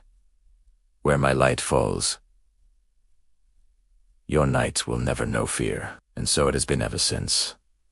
The historian felt the truth of it resonate through him deep. Soothing, undeniable. The elder placed a hand on his shoulder. Your journey is far from over. The clouds will speak next. The priests who watch their movements know how to read the dance between wind and moon. As he stepped out of the observatory, the cool night air greeted him gently. The dome behind him shimmered softly, like a lantern guiding starlight home. Ahead, atop a ridge bordered by drifting moonlit clouds, he saw a cloister with stone arches swaying in the night breeze. The cloud priests awaited him next.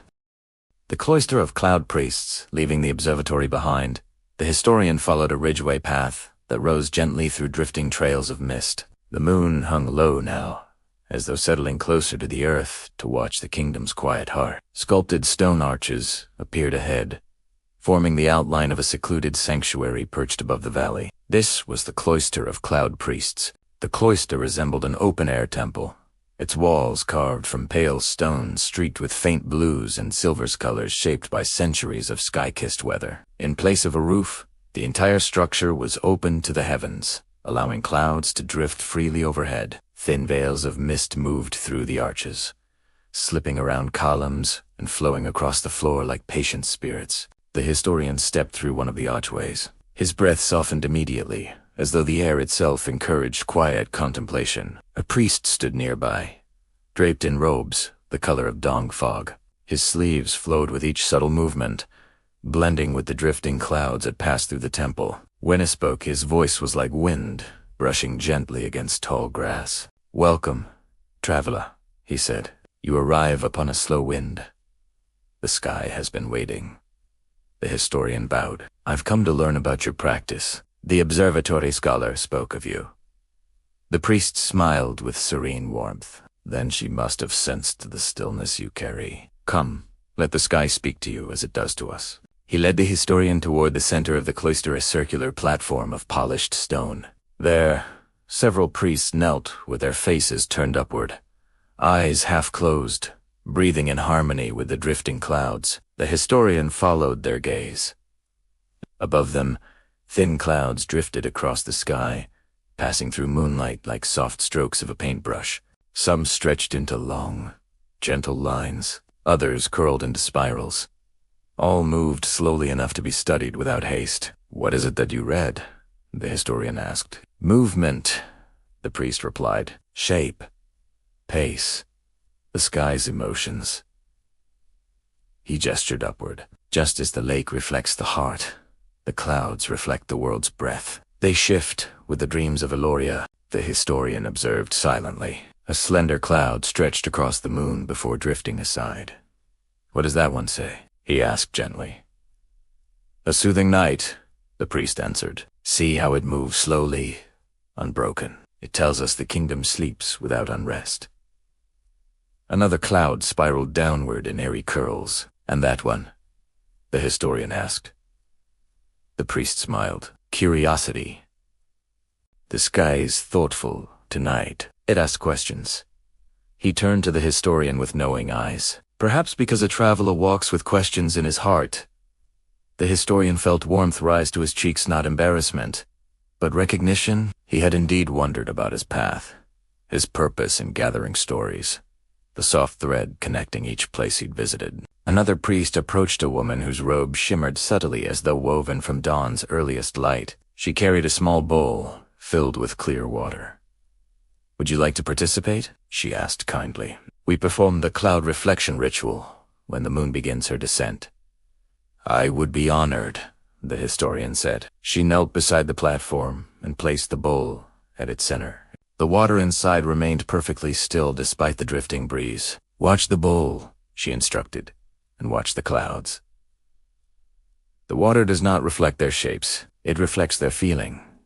The historian leaned forward slightly. Above them, a new cloud drifted in broad and soft, expanding gently as it crossed the moon. The water shimmered faintly, casting a slow ripple of silver blue across its surface.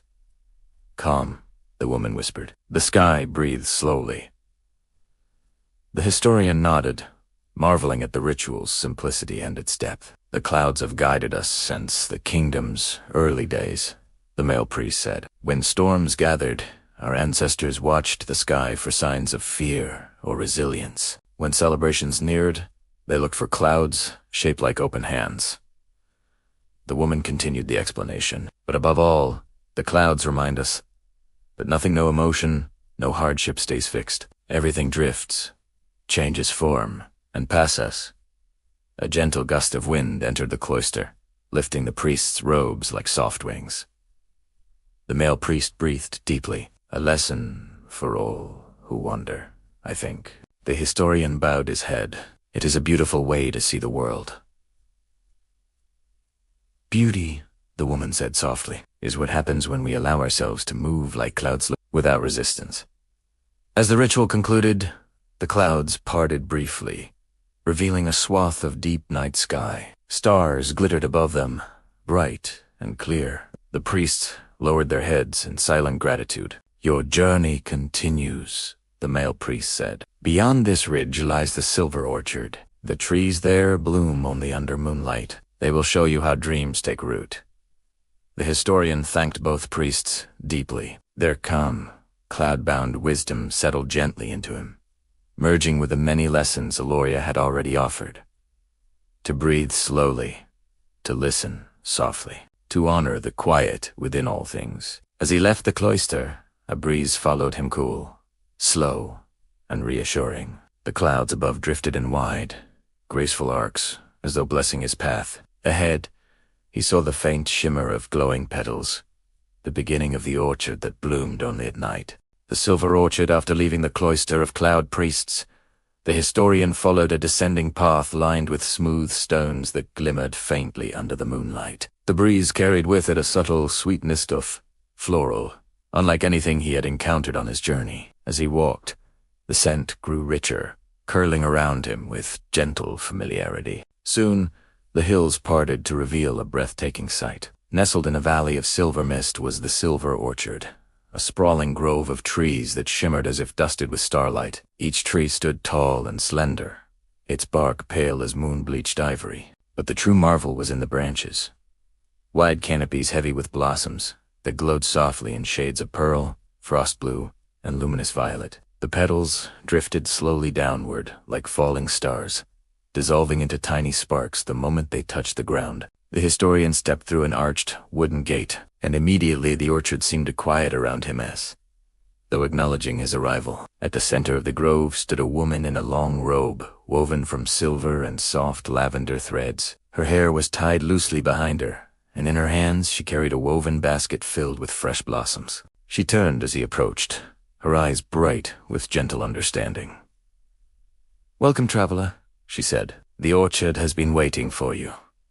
The historian bowed. "Its beauty is unlike anything I have seen. It blooms only under the moon," she replied. "During the day, the petals close, sleeping until nightfall. The orchard lives in harmony with the moon's rhythm, just as the kingdom does." She offered him one of the blossoms from a basket. It pulsed faintly in his palm, warm and light. "This petal," she said, "is from a tree we call the moonward willow, though. It is not a true willow at all. These blossoms open only when a dream is spoken beneath their branches." "A dream?" he asked softly. She nodded. "Not a wish. A dream. The difference is simple. A wish looks outward. A dream grows inward." Her words struck him with unexpected clarity. "Walk with me," she said. She led him deeper into the orchard.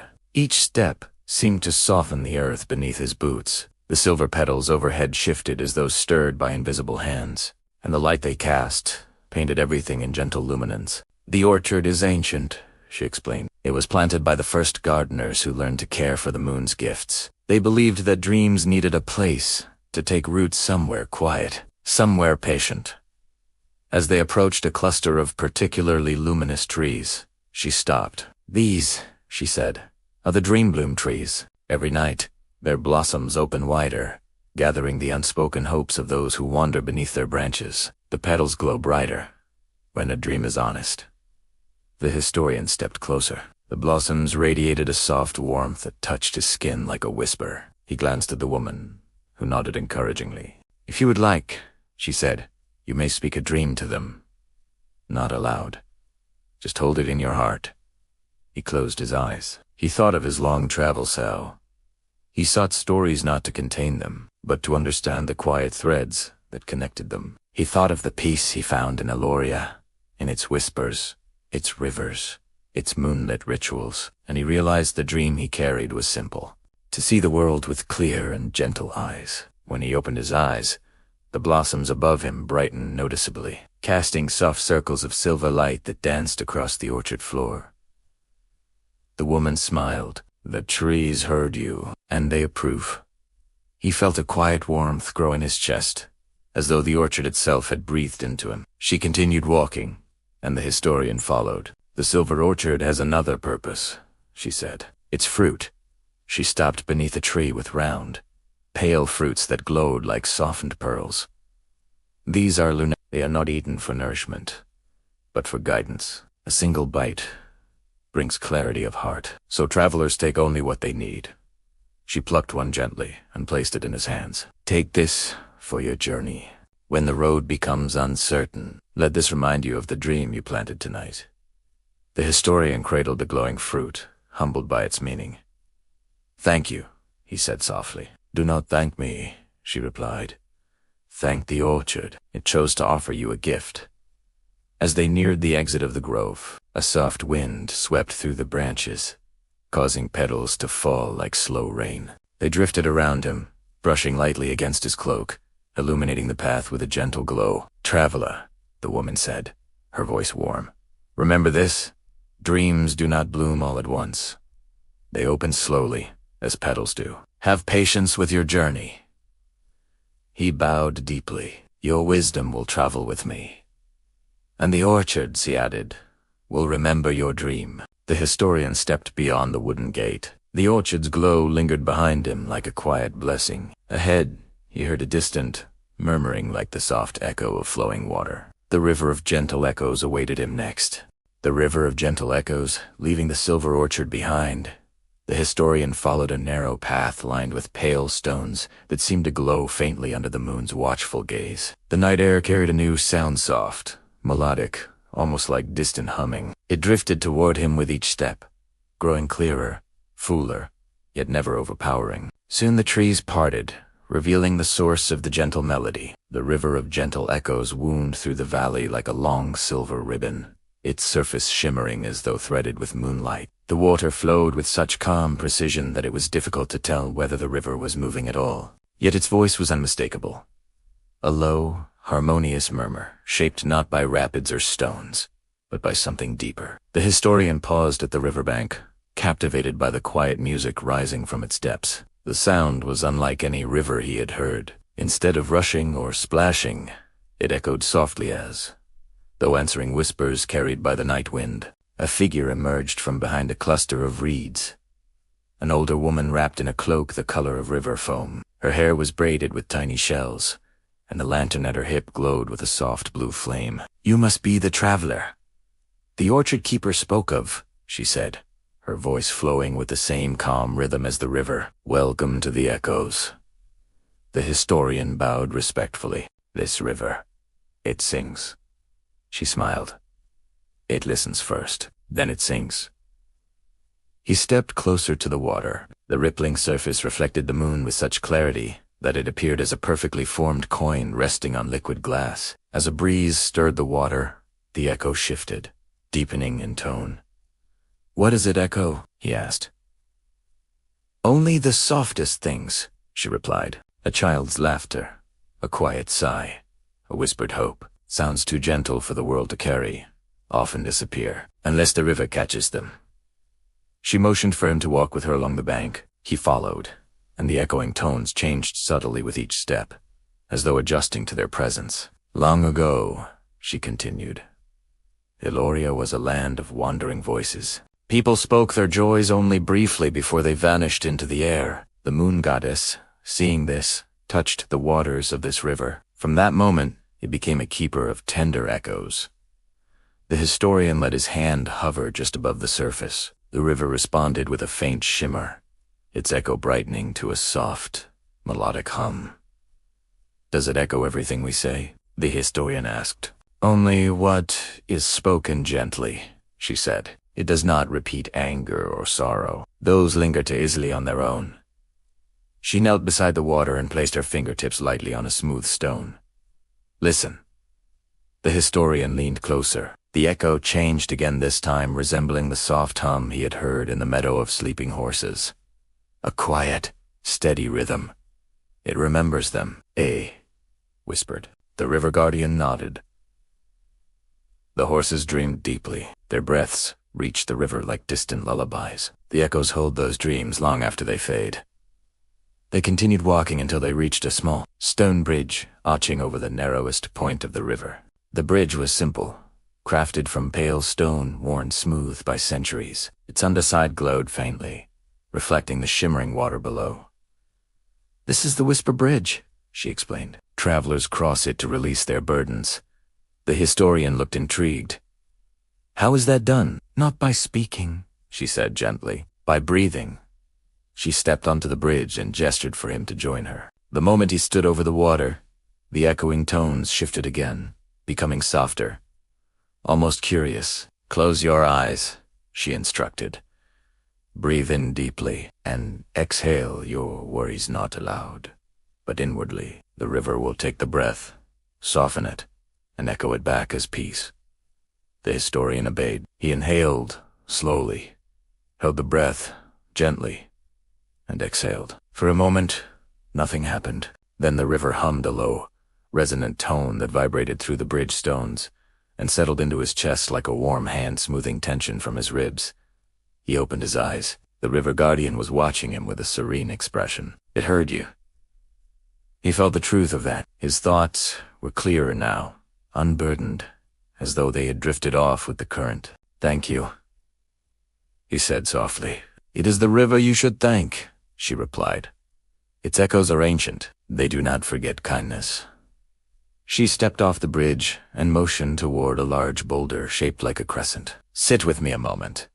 They sat beneath the moon, listening to the river's shifting tones. Occasionally a soft breeze carried the faint sound of laughter, maybe from the market far behind them, or perhaps something older, preserved in the river's memory. "Many think the river is magical," the guardian said, "but its gift is simple. It gives back what it receives." Softened, a harsh voice returns gentle. A restless breath returns steady. A quiet thankfulness becomes music. "It is a kind river," the historian murmured. "As kind as the kingdom that surrounds it," she replied. For a long while, they sat in peaceful silence. The river's echo changed rhythmically, as though narrating a story of its own. Finally, she stood. "Your journey continues, traveler.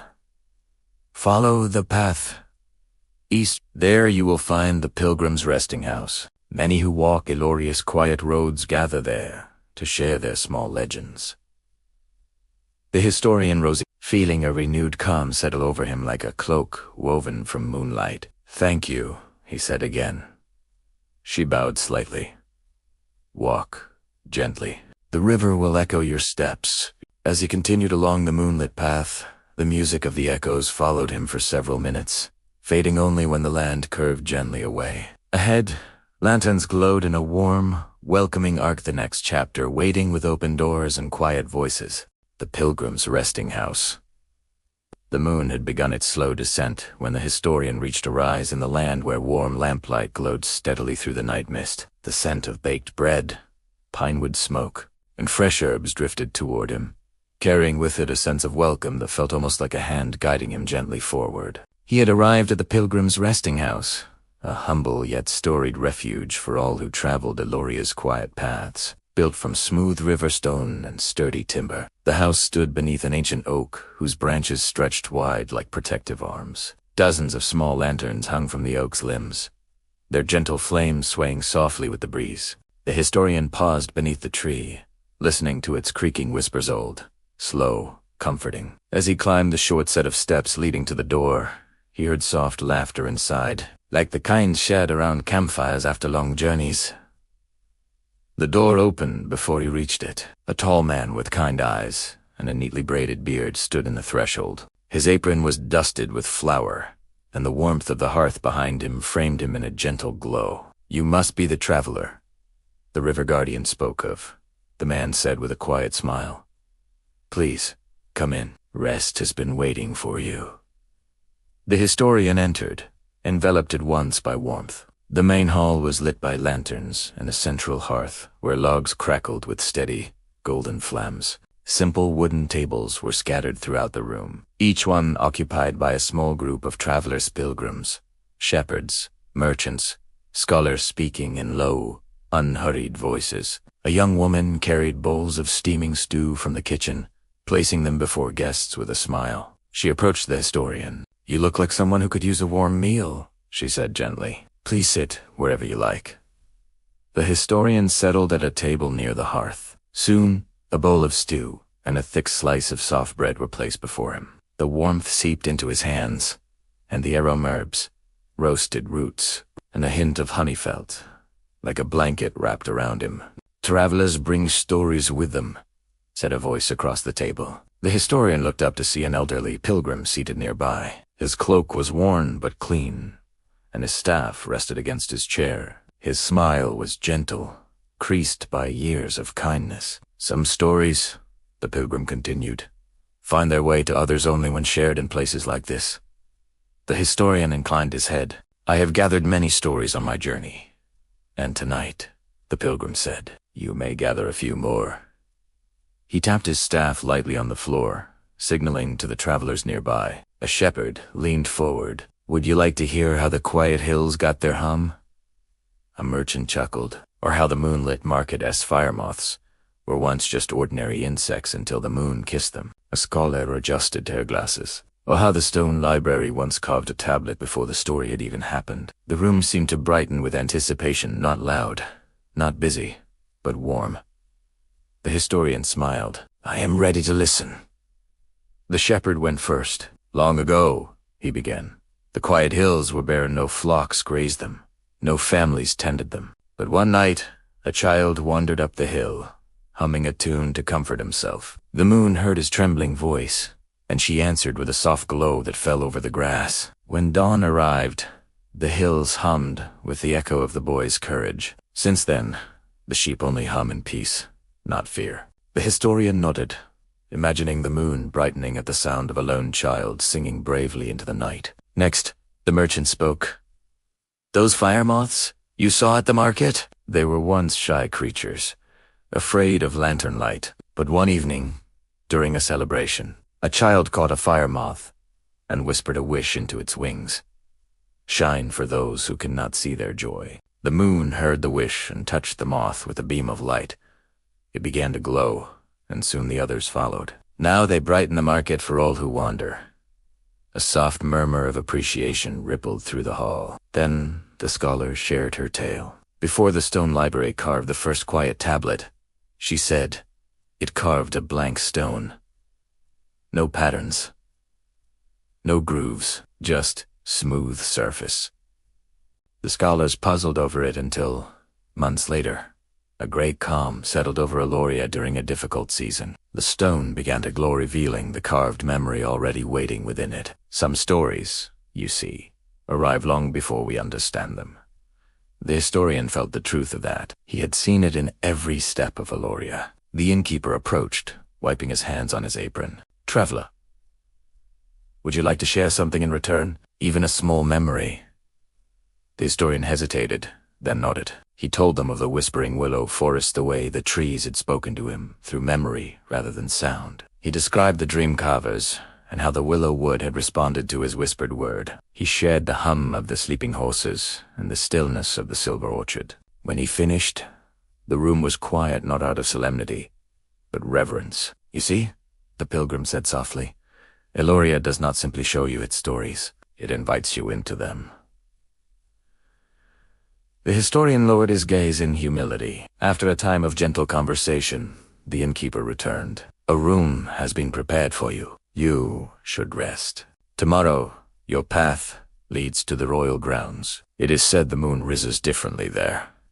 The historian thanked him and ascended the wooden staircase. His room was small: a bed, a lantern, a window overlooking the quiet valley, but it felt perfect. Before lying down, he opened the window. The wind carried distant echoes from the river, soft petals from the orchard, and faint notes from the market's musician. Aeloria breathed around him. He lay down, letting the warmth of the resting house settle into his bones. Tomorrow, he would walk toward the heart of the kingdom, toward the royal courtyard at moonrise.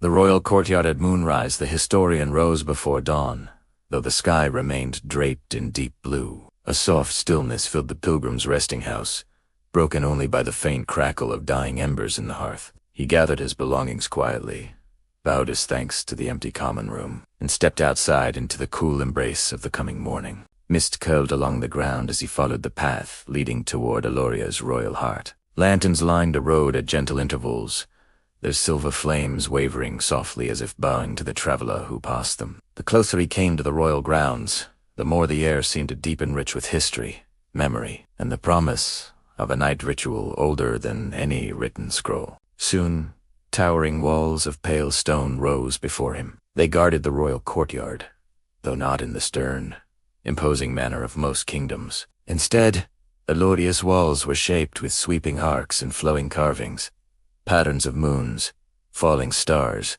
blooming branches, and swirling winds. They resembled artwork more than fortifications. An entryway arch glowed softly with a moon crystal set into its keystone. As the historian approached, a figure stepped from the shadows, a royal attendant, dressed in a robe of deep indigo, embroidered with silver strands. "Welcome, traveler," the attendant said with a gentle bow. "The queen has been expecting you, not by message, but by whisper. Aeloria carries word of those who walk quietly." The historian smiled with humility. "Then I am honored to enter."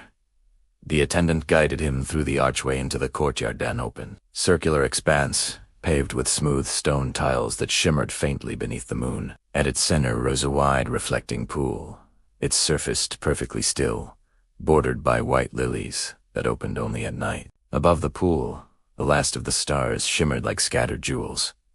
Around the courtyard stood members of the royal household guards, scholars, priests, gardeners, all dressed simply, without grandeur, for this was not a ceremony of power, but of peace. Their expressions were serene, expectant, as though each had gathered to receive the night's calm blessing. At the far side of the courtyard, standing beneath an arch of flowering vines, was the queen. She wore no crown, only a circlet of pale blossoms glowing softly under the moon's gentle light. Her robes were flowing and unadorned, dyed the color of midnight clouds. Her eyes, when she turned to greet the historian, held the same softness that permeated every corner of Aeloria. "Traveler," she said, her voice quiet yet steady, "you have walked through our kingdom with reverence. The land has whispered of your coming."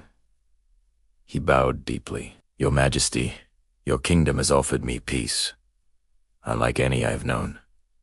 She stepped closer, her presence calm and grounding. "Aeloria is a place shaped by gentle hearts, and tonight you will witness the ritual that binds us to the moon. Stay with us as she rises anew."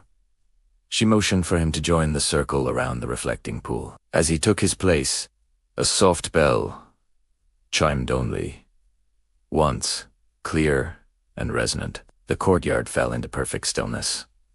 Even the breeze paused. The moon, which had dipped low toward the horizon, began its slow ascent once more. The courtyard's stones shimmered faintly, reflecting her growing radiance. One by one, the lilies around the pool unfurled their petals, glowing like small lanterns. A low hum rose from the assembly, not a song, not words, but a shared breath, a harmony of quiet souls greeting the night. The queen lifted her hands slightly, palms open toward the sky. "This," she said softly, "is the moonrise invocation, not a prayer, not a command, only gratitude." She closed her eyes. "Moon who guards our quiet paths. Moon who softens our burdens. Moon who reflects our hearts, we greet you." The entire courtyard exhaled as one. The moonlight strengthened, spreading across the reflecting pool until it looked like a second sky. The historian felt the warmth of it, not hot, not bright, but soothing, like a hand placed gently over his heart. The queen continued, "As long as we honor gentleness, you bless our nights. As long as we walk with open hearts, you guide our dreams." The moon reached its full height above the courtyard, bathing every face in silver light. Then something remarkable happened. The surface of the reflecting pool shimmered and rose not in waves, but in wisps of luminous mist. It drifted upward, swirling through the air, forming spirals and arcs that mirrored the moon's glow. Gasps of quiet wonder filled the courtyard. The queen smiled and lowered her hands. "The pool hears our gratitude. It responds with reflection of heart, of memory." The mist took the shape of gentle scenes. Shepherds on the quiet hills, children chasing fire moths in the moonlit market, the sleeping herd in Moonhush Meadow, blossoms opening in the silver orchard. The historian watched in awe as the scene shifted once more, and now the mist shaped a traveler, walking carefully along a moonlit path, bowing his head in humility. His breath caught. The vision faded gently. "Aeloria remembers those who walk softly," the queen said, turning her gaze toward him with warmth. "Tonight, the moon acknowledges you as part of her quiet story." He bowed, deeply moved. The mist slowly descended back into the pool, settling into stillness as the moon's ascent completed. The ritual ended with silence, not finality, but fulfillment. The queen approached the historian with a serene smile. "Stay the night within our walls. At dawn, you will be guided to the place where Aeloria's peace was born." "The blessing of Aeloria," he whispered. She nodded. "The oldest story we keep, and the gentlest." The historian followed her into the palace grounds, his heart calm, his footsteps light. Ahead of him lay the final truths of the kingdom. The blessing of Aeloria Dawn had not yet touched the sky when the historian woke within the royal guest chamber. The room was simple curved stone walls, soft-woven blankets, a single lantern glowing with a moon crystal flame, but it held a serenity that seemed to seep into his bones. A soft knock sounded at the door. "Travella," came a gentle voice. "The queen invites you to the sanctuary of first light." He rose, still wrapped in the echo of the previous night's ritual, and followed the attendant through quiet palace halls. The walls shimmered faintly with painted constellations, each star reflecting centuries of peaceful nights. They stepped through an archway into the open air. There, just beyond the palace gardens, stood a low circular structure built from pale stone and surrounded by a ring of ancient trees whose silver leaves rustled softly though no wind stirred them. This was the sanctuary of First Light, a place whispered about by every villager, shepherd, monk, and healer he had met. The queen waited at the entrance, her robe flowing gently like a swath of morning mist. She smiled with the calm assurance of someone who carried no weight heavier than gratitude. "Welcome," she said. "You have walked, Aeloria, with open eyes and a quiet heart. It is time you learned the blessing that shaped this kingdom." She motioned for him to follow her inside. The sanctuary's interior was a single circular chamber, its walls adorned with flowing carvings, not words, but images. The moon descending, hands reaching gently upward, water falling over stone, and a land wrapped in restful light. In the center stood a low pedestal of polished marble. Upon it rested a bowl filled with shimmering water still, luminous, like liquid moonlight captured and held in place. The queen stood beside it and placed a hand lightly over the surface. The water rippled in a slow, wide circle. "This," she said softly, "is the first light basin, the heart of Aeloria's peace. The moon touched this water long ago, and her blessing continues to flow through the kingdom." The historian stepped closer, moved by the quiet radiance that emanated from the bowl. "Most think the blessing was a miracle," the queen continued. "But it was not a gift freely given. It was a promise shaped by gentleness." She lifted her gaze toward the carvings overhead. "In the earliest days, before Aeloria was a kingdom, this land was troubled. Winds howled, rivers stormed, and the nights were restless. People lived in fear of what darkness might bring." The historian listened intently, the cool chamber air brushing softly against his skin. "One night," she said, "a young girl wandered into this valley, seeking shelter beneath these very trees. She carried no lantern, no cloak, no protection, only a small clay bowl of water she had taken from a quiet spring." The queen's voice softened further. "She knelt where you stand now and whispered a wish, not for power, not for safety, but for rest." Her voice was barely a thread in the vast darkness, yet the moon heard it. Not because it was loud, but because it was gentle. The historian imagined the scene. A child, alone beneath the moon, offering only a whispered hope. The moon descended. The queen went on and touched the water in the bowl. Her light flowed through the valley, calming winds, stilling rivers, softening shadows. The girl fell asleep beneath the trees, and for the first time, the land slept with her. She touched the basin's surface again. The water glowed brighter. When dawn came, the girl woke and found the world changed. Everywhere she walked, the land responded to her quiet presence. Trees whispered calm. Rivers echoed softly. Even the restless wind slowed for her. The queen stepped back and motioned to the carvings. She became the first guardian of the night, the keeper of peaceful stories. Aeloria was born from her wish. The historian felt something stir gently within him, on understanding settling like dust on untouched stone. "And the blessing?" he asked quietly. "The blessing," she answered, "is this. Peace answers gentleness. Always." The chamber fell into deep stillness. The queen continued in a near whisper. "Every ritual you have witnessed every echo, every hum, every glow is a reflection of the girl's original wish. The moon's blessing flows through all things that carry quiet kindness." She approached him, her eyes soft, "Including you." The historian blinked, touched by the sincerity in her voice. "You walked our kingdom as she did, asking nothing, listening fully, offering presence instead of demands. Aeloria felt it. That is why the orchard brightened, why the river echoed warmly, why the willow forest shared its memories." Her words settled in him like a gentle tide. "You are not merely gathering stories," the queen said. "You are completing them." A long silence stretched between them, comfortable and full. Finally, she gestured toward the basin. "Touch the water. Carry a part of the blessing with you, not as magic, but as remembrance." He reached out slowly. His fingertips brushed the surface.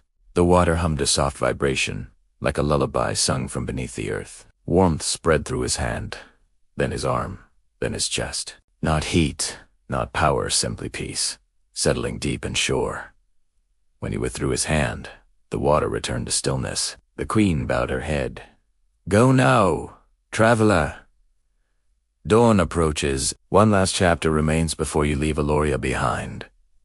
The historian turned toward the sanctuary's exit. The trees outside glowed with the faintest silver as night prepared to surrender today. He stepped into the cool morning air, carrying the blessing in his breath, his thoughts lighter than they had ever been. Ahead, the path curved gently toward the kingdom's outer hills. The final chapter awaited him there. Departure from the moonlit kingdom. Dawn crept slowly across Aeloria, not in bold strokes but in soft shades of lavender and pearl. The moon lingered low on the horizon, unwilling to abandon the quiet kingdom she had watched over throughout the night. The air was cool, carrying with it a faint sweetness from distant orchards, and the last traces of dew resting on the meadow grass. The historian walked through the palace gardens in silence, guided by a gentle path lined with silver petal flowers that closed slowly as daylight rose. Birds stirred in the branches above, their songs muted and melodic welcome in morning without disturbing the lingering peace of night. He carried no burden, only the memories Aeloria had offered him. Moonlit markets, whispering willows, the hum of sleeping horses, the soft echo of rivers, the stories carved in stone, and the blessing of first light still warm against his hand. As he reached the palace gate, the queen awaited him beneath an arch woven with climbing vines.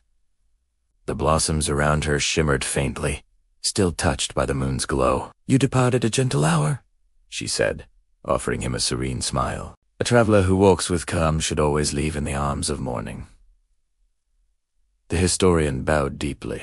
"Your Majesty, I leave your kingdom with a heart far quieter than when I arrived. Aeloria has given me more than stories. It has given me understanding."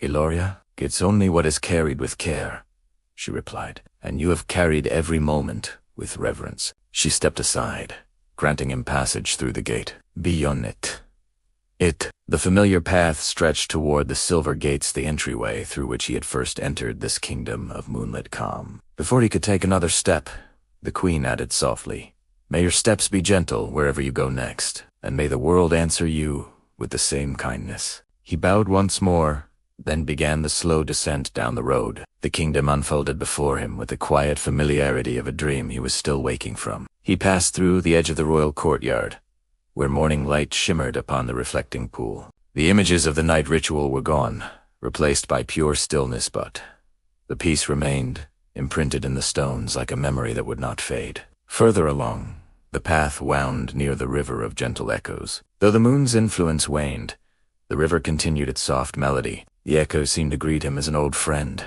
offering a farewell shaped like a lullaby. He paused to listen. The river hummed once low, warm, as if acknowledging the blessing he now carried. He touched the water lightly in gratitude before continuing on. The historian next passed the open fields where the sleeping horses grazed quietly. The meadow was brighter now, the horses awake, their coats still shimmering faintly under the early rays of dawn. A few lifted their heads to watch him pass, eyes soft and knowing. The stable-keeper waved from afar. "Safe travels, wanderer. Carry the rhythm of their dreams with you." He raised a hand in return, his heart warmed by the memory of their synchronized breaths. At the border of the quiet hills, a shepherd greeted him with a gentle nod. "The sheep hummed softly last night," the shepherd said. "They sensed your calm. They will remember it." The historian smiled. "They brought peace to my steps as well." "They always do," the shepherd replied. "That is their gift."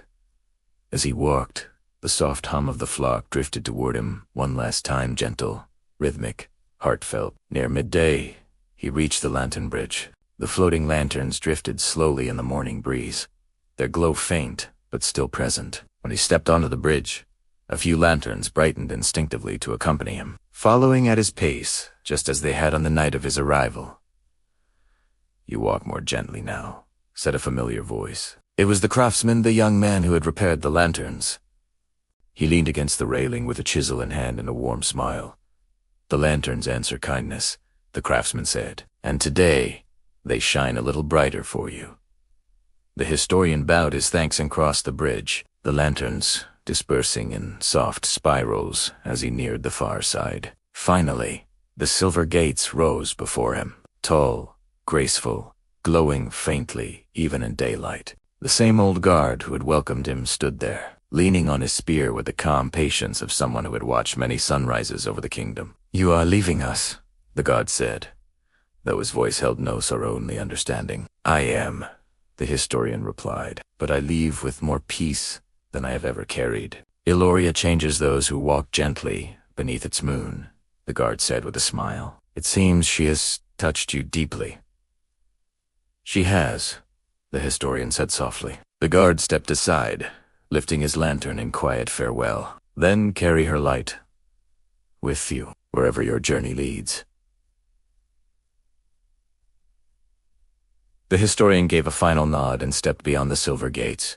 The air outside felt different, brighter, louder, a little heavier, but he no longer needed the moon's constant calm to steady his heart. Aeloria's quiet had settled into him, becoming part of his breath, his pace, his way of seeing the world. He walked down the road, the kingdom fading gently behind him. And though the gates closed slowly, silently, the moon above remained watching over travel and kingdom alike. His journey through Aeloria was complete, but its gentleness would follow him always.